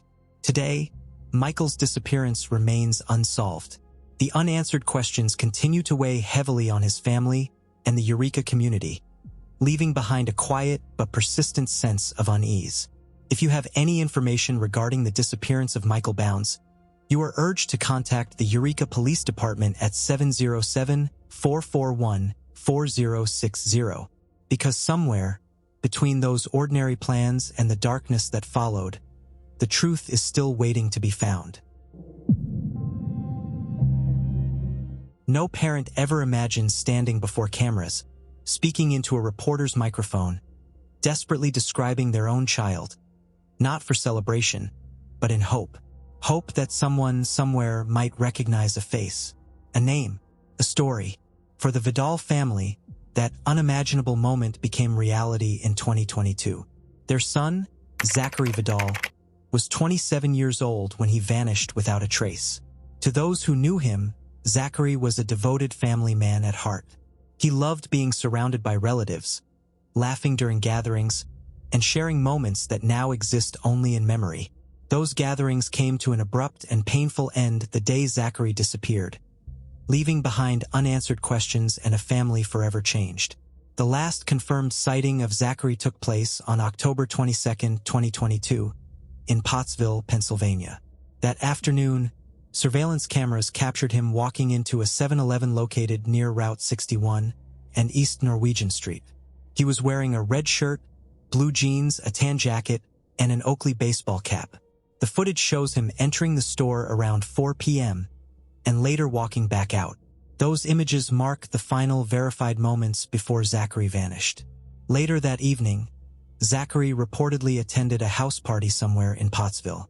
According to those who lived there, he left the gathering during the early morning hours the following day. After that, he was never seen again. No phone calls, no messages, no signs of where he went or why. His family is certain of one thing: Zachary did not plan to disappear. They believe someone knows more than they've said. That somewhere, there is information that could finally explain what happened after he walked away that night. Once Zachary was reported missing, the Pottsville Police Department launched an investigation. One early tip suggested he had been seen walking along railroad tracks leading out of the city. But that sighting could never be confirmed, leaving investigators with only 2 solid anchors in the timeline: the convenience store footage and the house party. Search efforts focused on areas Zachary was known to frequent, including the Pottsville Free Public Library and the area around Market and Center Streets. He was never found there. Other possibilities were explored: sightings in Schuylkill Haven, and even areas near Sharp Mountain, part of Pennsylvania's Appalachian Ridge and Valley region. Despite extensive searches, none produced answers. As days turned into months, and months into years, the trail went cold. Today, Zachary Vidal remains missing.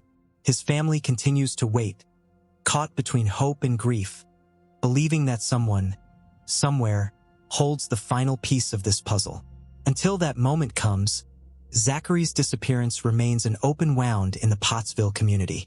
If you have any information, no matter how small it may seem, you are urged to contact the Pottsville Police Department at 570-622-1234, because someone knows something, and Zachary deserves to be found. 47-year-old Alexandra Harrod, from West Cumbria in England, has been missing since August 30th, 2025. As the days pass with no contact, concern for her safety continues to grow among her family and investigators. In an effort to generate new leads, police have released CCTV footage showing Alexandra days after she was officially reported missing. What makes this case especially puzzling is that she was seen going about normal daily activities, yet never contacted anyone to say she was safe. Alexandra was last reported missing on August 30th. However, on September 2nd, she was captured on CCTV in Whitehaven, several days after the missing person report had already been filed. At around 11:20 a.m., cameras recorded her entering a Costa Coffee located on King Street. In the footage, Alexandra appears calm and untroubled. She is seen carrying a bag over her right shoulder and calmly browsing the menu. It is unclear whether she purchased anything, and police have not confirmed how long she stayed inside the cafe. Investigators believe Alexandra had already traveled a considerable distance before this sighting. She was reportedly seen earlier on August 30th in the Seaton area, which is approximately 360 miles from Whitehaven. This suggests she had been moving around extensively after she was reported missing. Despite this, no one close to her knows where she was heading, what her plans may have been, or why she chose not to contact her family or friends. Since her disappearance, police have carried out several searches, including focused efforts along the River Derwent. These searches involve drones and a specialist swiftwater rescue technician due to concerns that she may have entered the water. So far, nothing linked to Alexandra has been found. As water levels continue to drop, additional searches are ongoing. Authorities have confirmed that Alexandra has connections to several areas across England, including Durham, Devon, Dorset, Wiltshire, and Leeds. However, no confirmed sightings have been reported from any of those locations. At this stage, investigators have very limited information and are relying heavily on public assistance. Police have released a detailed description based on the CCTV footage. Alexandra is described as having short, cropped dark hair and light-colored eyes. In the footage, she is wearing dark-colored tracksuit bottoms, a dark padded jacket, dark shoes, and carrying a dark backpack worn over one shoulder. Anyone who has seen Alexandra or has information that could help establish her movements is urged to contact police by dialing 101. Even the smallest detail could prove crucial in helping locate her. This CCTV footage shows a woman calmly walking through a busy train station. Nothing looks wrong, but minutes later, she disappears forever. This is the last known footage of Laura Hurst. Laura Hurst was 30 years old. She lived in the Merseyside area in the UK. Friends describe her as quiet, independent, and familiar with the city. She wasn't running away. She wasn't known to be in danger. On the night of December 9th, 2025, Laura was captured on CCTV at Liverpool Central train station around 10 p.m. She appears calm. She's walking alone. No signs of distress. Then something strange happens. Laura stops and speaks to a man. Police want to identify this man. Police believe she may have been asking him for directions. The man is not considered a suspect, but he might be the last person to speak to her. After the conversation, Laura walks away from the station, heading toward Renshaw Street. And that's it. No more CCTV, no phone pings, no confirmed sightings. She vanishes in the middle of a city. Police continue to ask anyone who recognizes the man in the CCTV or who saw Laura that night to come forward. This footage shows Laura walking into the night, but it doesn't show what happened next. And until it does, her disappearance remains a mystery. If you see Laura or have any information on her whereabouts, please come forward and call 999 so we can make sure she's safe.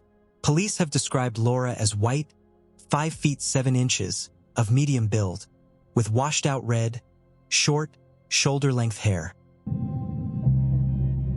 This CCTV footage shows a woman walking alone. Nothing strange, nothing alarming. 5 days later, she was found dead. But police say her death is not suspicious. Her name was Faye, She was 50 years old and lived in High Wycombe, England. She had family, she had a routine, and she had no reason to disappear. On September 12, 2024, Faye was captured on CCTV walking through her town. She was alone. She was calm. She wasn't running. She wasn't being followed. She simply walked out of frame. After that moment, Faye disappeared. No phone calls, no messages, no sightings. Days passed, and no one knew where she was. 5 days later, Faye's body was discovered in a wooded area near where she was last seen. She was dead. But this is where the mystery deepens. Police stated there were no suspicious circumstances, no clear signs of violence, no confirmed explanation, no clear answer for how she ended up there. Ask yourself this: how does a woman walk calmly on CCTV, vanish for days, and end up dead in nearby woods, with no explanation, no witnesses, no timeline, no cause that fully answers the questions? Why did she go into the woods? Did she go willingly? Did something happen that cameras didn't capture? Or is something being missed? The CCTV shows the beginning, but not the truth. The last image of Faye shows her walking forward, but the story of how she died walks into darkness. Police described Faye as 5 feet 6 inches tall, of slim build, with gray hair falling just below her shoulders. She was last seen wearing a gray top with a black cardigan, black trousers, and black boots, and carrying a gray and cream-colored bag. Police have asked anyone with information about Faye's whereabouts to come forward. Some disappearances feel like they defy reality. When someone is seen alive on clear CCTV only moments before they vanish and never reappear, it leaves investigators, loved ones, and the public haunted by the same question. How can a person simply walk off camera and disappear from the world? This is the case of 20-year-old Annie Dryden, a quiet young woman from Middlesbrough, England, whose last recorded moments remain frozen in surveillance footage. The only clues in a mystery that has baffled authorities for years. It's January 4th, 2014, a cold winter afternoon. Annie arrives at James Cook train station, alone. Cameras catch her walking calmly across the platform. She isn't running. She isn't distressed. Nothing about her behavior seems unusual. At 2:09 p.m., Annie boards a train toward Whitby, a route that winds through remote countryside and small rural villages. This journey should have been normal, uneventful. But somewhere along the path, Annie makes a decision that would mark the last trace of her ever recorded. The next camera captures her at 2:38 p.m., stepping off the train at a tiny, isolated station called Battersby. She walks out of frame, and that's where the world loses her. No one saw where she went. No one knows why she chose that stop, and no one has seen her since. When she failed to return home, concern quickly turned to alarm. Police launched a massive search effort, helicopters scanning the rugged terrain of the North York Moors, mountain rescue teams combing trails and fields, officers moving house to house. The landscape around Battersby is wild, steep hills, dense woodland, lonely farmlands stretching for miles. If Annie had gone camping, as some feared, the terrain could be dangerous, even deadly. But search teams found nothing. No tent, no belongings, not a single footprint. Hikers and cyclists were urged to stay alert. Residents were asked to check barns, sheds, and outbuildings, places where someone could seek shelter. Again, no trace. Investigators then explored another possibility. A rumor surfaced, a social media post allegedly made by Annie, suggesting she thought about moving to a squat in London. But the post was never confirmed. Was it really Annie, or someone using her account? Despite thousands of hours spent searching, interviewing, and reviewing footage, there was nothing. Annie showed no sign of distress in either video. She traveled alone. She stepped off that train as if she knew exactly where she was going. And then, she simply disappeared into silence. Who was she planning to meet? Did she run away willingly? Did something happen to her in the remote countryside? Or did she leave that station and start a new life somewhere far away? Police issued appeals to every passenger who rode the train that day, hoping someone noticed which direction Annie walked after stepping off the platform. They received no useful information.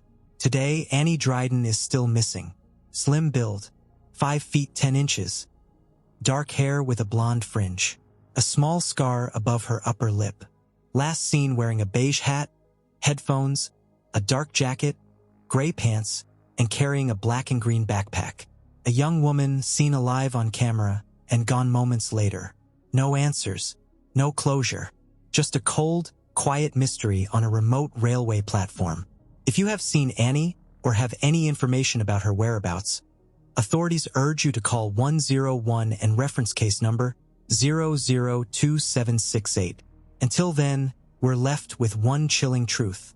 Some mysteries don't fade with time. They only deepen, especially the ones caught on camera. Some disappearances feel sudden, silent, and deeply wrong. A person seen alive just days earlier, then gone without a trace. No goodbyes, no final message, just silence. This is one of those haunting stories. On October 5, 2023, 33-year-old Catherine Ferguson vanished during a cross-country drive. She wasn't traveling alone. She had her 2 young children with her, and her ex-boyfriend, 26-year-old Adam Shane Aviles. The road ahead seemed like a fresh start, but it would instead become the last confirmed record of Catherine's life. Catherine had been in an on-and-off relationship with Adam for nearly 8 years. By the end, the relationship had become toxic, unstable, even frightening. She moved to Alabama, hoping to rebuild her life and put distance between herself and him. But time has a way of pulling people back. The kids began to miss their father, and in October, Catherine reached out. She asked Adam to pick her and the children up so they could all travel back to Wyoming together.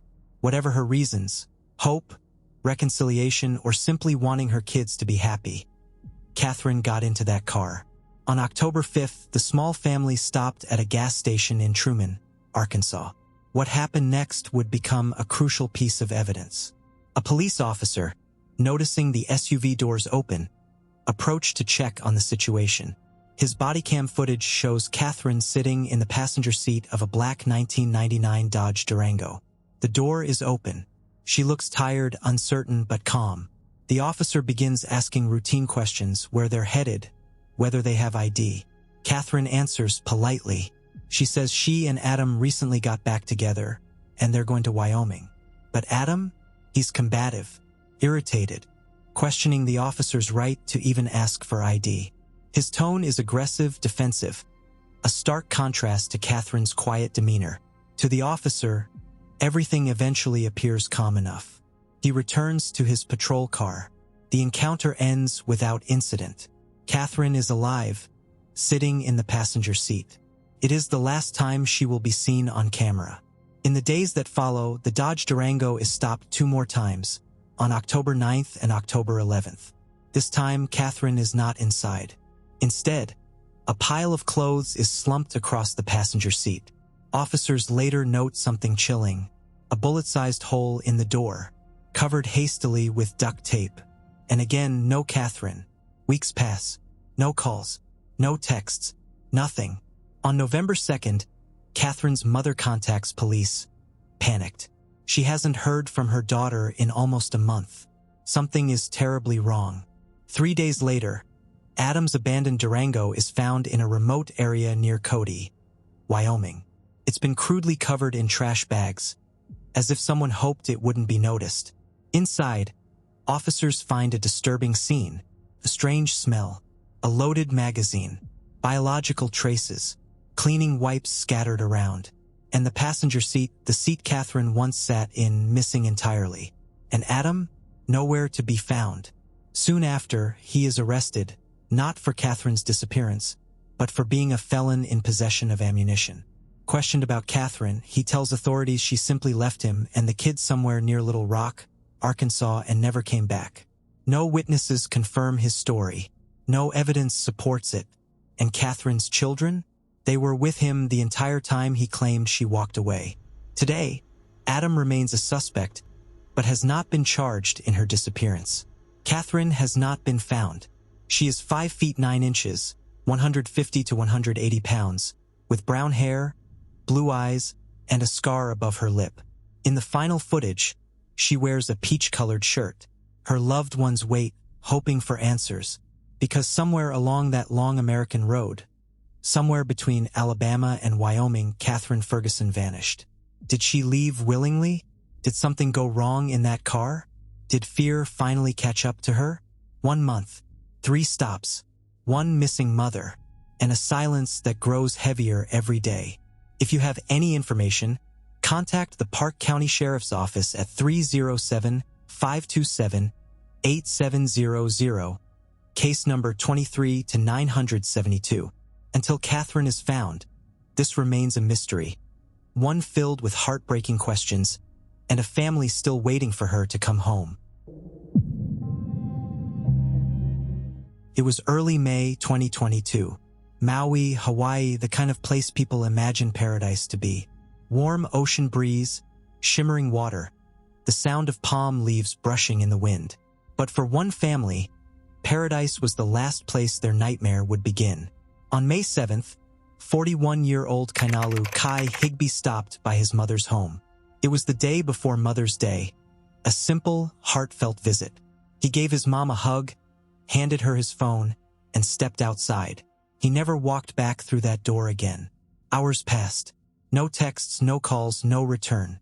At first, nobody panicked. It was Kai. Strong, athletic, independent. Sometimes he needed a day or two to himself. But this time, days turned into silence. On May 12th, his wife, Samantha, reported him missing. That same day, officers found Kai's truck, a white Toyota Tacoma, parked at the Sunset Cafe on Front Street, near Lahaina Harbor. The truck wasn't just parked. It was abandoned, unlocked, keys nowhere in sight. And inside, sitting in the back seat, was his wallet, credit cards, ID, everything untouched. Anyone who knew Kai knew one thing. He loved that truck. He worked for it, took care of it, bragged about it. Leaving it behind made no sense. Leaving it unlocked? Even stranger. Leaving his wallet? That wasn't Kai at all. Yet there it sat. Like someone walked away suddenly, or worse, never walked away at all. There were no signs of struggle. No clues in the parking lot. No one at the restaurant remembered seeing him. And just like that, he was gone. Almost as if he'd vanished into the Hawaiian night air. His wife was terrified. Their 3 children waited for answers, especially their oldest son, who was days away from graduating high school. Kai talked about that graduation constantly. He was proud, emotional, excited. But May 19th arrived, and the seat meant for a proud father stayed empty. That was the moment everything shifted.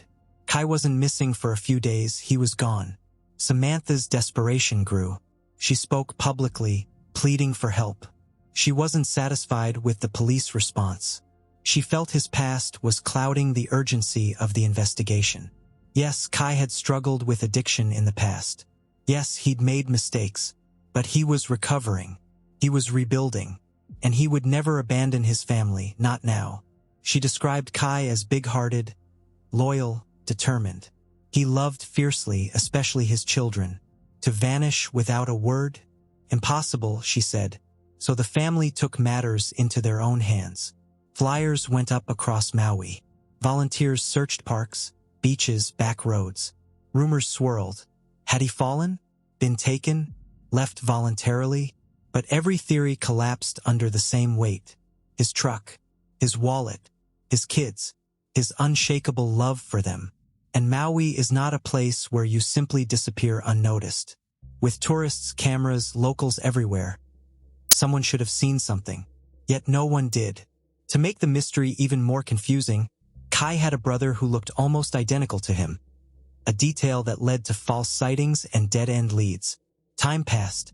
Days turned into weeks. The ocean waves kept rolling. Families kept vacationing. Life on Maui looked normal.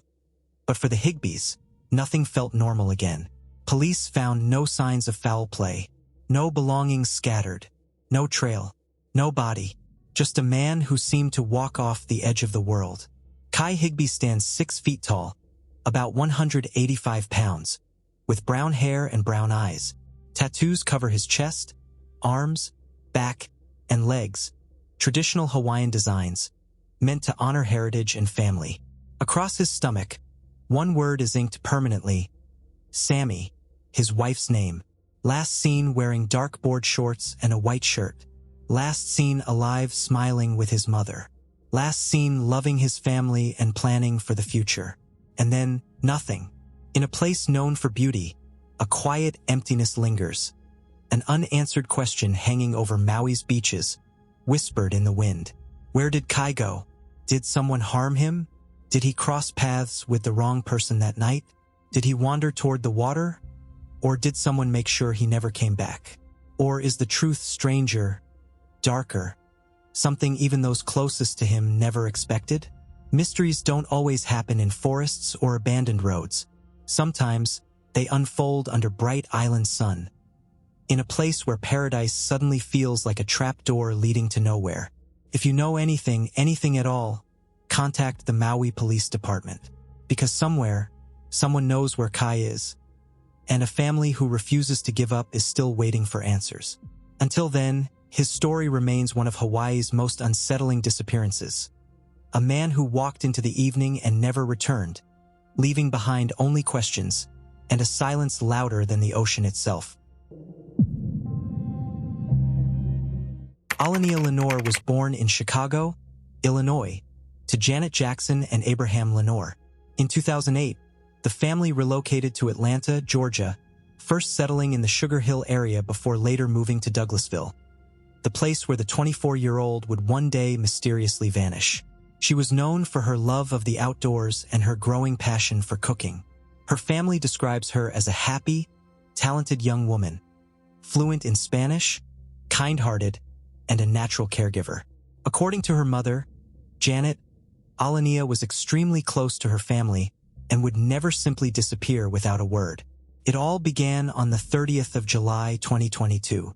That morning, mother and daughter spoke on the phone, chatting about life and sharing TikTok videos as they often did. It was a normal, cheerful conversation. Nothing seemed out of the ordinary. Later that evening, around 8 p.m., surveillance footage captured Alania entering the 1660 Peachtree Midtown Apartments in Atlanta. She was accompanied by a female friend. The two were heading inside to hang out, meeting up with two men who lived in the complex. Hours later, around midnight, that same friend was seen on camera leaving the building, but Alania never appeared again. She was not seen exiting the apartment, and no more footage of her exists beyond that point. The next morning, Janet received a phone call asking if her daughter had come home. At first, she wasn't worried. Maybe Alania had stayed over somewhere or was spending time with a friend or her boyfriend, but that small sense of calm quickly faded. Texts started coming in from friends, asking where she was. They said she had missed plans and hadn't been answering her phone, something completely out of character for her. Janet tried calling and messaging, but every attempt failed. The messages wouldn't deliver, and when she checked the location, it still showed Peachtree Midtown Apartments. On August 1st, 2022, Alania was officially reported missing to the Atlanta Police Department. Her father, Abraham, immediately took action, hiring private investigator TJ Ward to assist the search. With detectives, forensic experts, and search dogs, they scoured the area in and around the apartment complex, but there was no trace of Alania anywhere. Authorities soon began to suspect that foul play may have been involved and that whatever happened took place inside that apartment. Their investigation led to the arrests of two men, Stephen Abwa and Deontay Reynolds, the same individuals she had gone there to meet that night. Later, a third suspect was also named Nicholas Hendrickson. However, the evidence connecting these men to Alania's disappearance was challenged by an attorney who questioned its credibility. As a result, the case grew more complicated, and still no one could say for sure what really happened to her.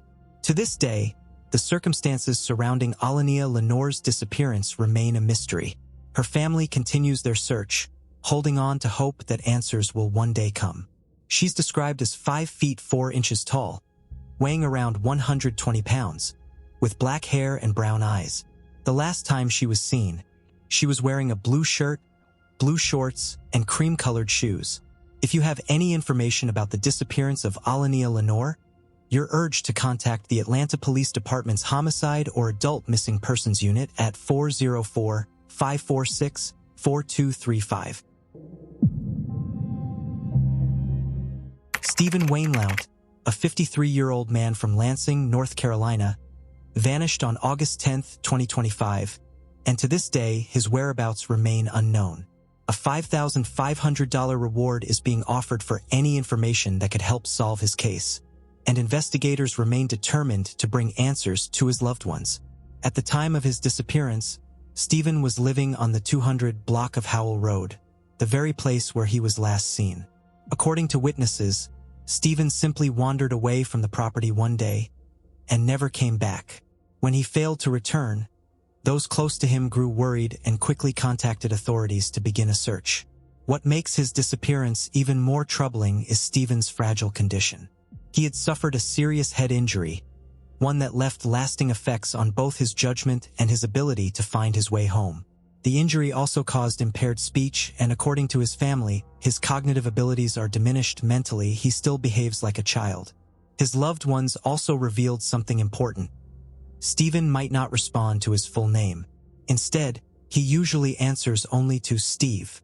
They also believe he may have tried to make his way towards Sunset Beach, where he has family, a place that may have felt familiar or safe to him. The investigation officially began on August 11th, when the North Carolina Center for Missing Persons announced his disappearance publicly. They urged anyone living in the area to remain alert and report any sightings immediately. In the days that followed, extensive searches were launched across Silas Creek Road, North Fork New River, and the Lansing area. Search dogs, trained personnel, and boat teams were all called in to assist. Despite their tireless work, no trace of Stephen was found. Not a single clue that could reveal where he went or what happened to him. After nearly 600 hours of searching, the operation was officially suspended on August 16th. From that point on, investigators would have to rely on tips from the public to move the case forward. Authorities have since asked residents in the Sunset Beach area to review their home security footage, hoping someone might have captured even a glimpse of Stephen. So far, however, no new leads have surfaced. Because of his diminished mental capacity and medical condition, there are growing fears for Stephen's safety. Every passing day only adds to the urgency of finding him. If you have any information that could help investigators locate Stephen Wayne Lount, you're urged to contact the Ashe County Sheriff's Office at 336-846-5600. Stephen's official NamUs case number is MP149136. It's always cause for concern when someone vanishes after a vehicle collision.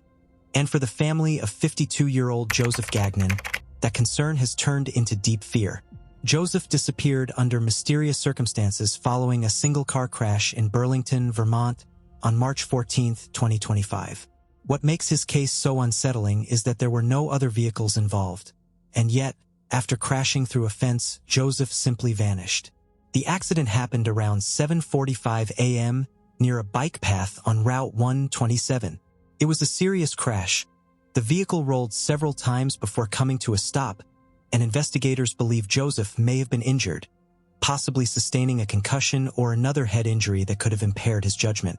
There was another person in the car with him, but thankfully that passenger wasn't seriously hurt. However, what happened next left everyone puzzled. When the vehicle finally came to rest, Joseph got out and ran. Rather than wait for help or law enforcement to arrive, he fled the scene on foot and was never seen again. The passenger later told police that he and Joseph were supposed to meet again a few days later, but Joseph never showed up. He hasn't contacted any friends or family members since that morning. 3 days after the crash, Joseph's family filed a missing person report with the Burlington Police Department. They told investigators that it was completely out of character for him to disappear. Joseph always kept in close contact with loved ones. The silence was terrifying. Police immediately began searching the area around the crash site, but no signs of Joseph were found. The search then expanded to the Winooski River, the Ethan Allen homestead, and the Intervale area. Still nothing. No tracks, no belongings, no trace. At first, Joseph's daughter believed it was only a matter of time before her father would be found. But as days turned into weeks with no progress, that hope began to fade. The family now fears that he may have been more seriously injured in the crash than anyone realized, possibly disoriented or unable to call for help. Joseph is described as someone who's always been responsible and family-oriented, making his disappearance all the more baffling. It's entirely out of character for him to flee an accident, let alone cut off all communication. When he was last seen, Joseph was wearing a gray and black checkered coat, a camouflage hat, blue jeans, and work boots. The cause of the accident remains undisclosed, and the investigation is still ongoing. If you or anyone you know has seen Joseph Gagnon or has any information about his whereabouts, please contact the Burlington Police Department at 802-658-2704.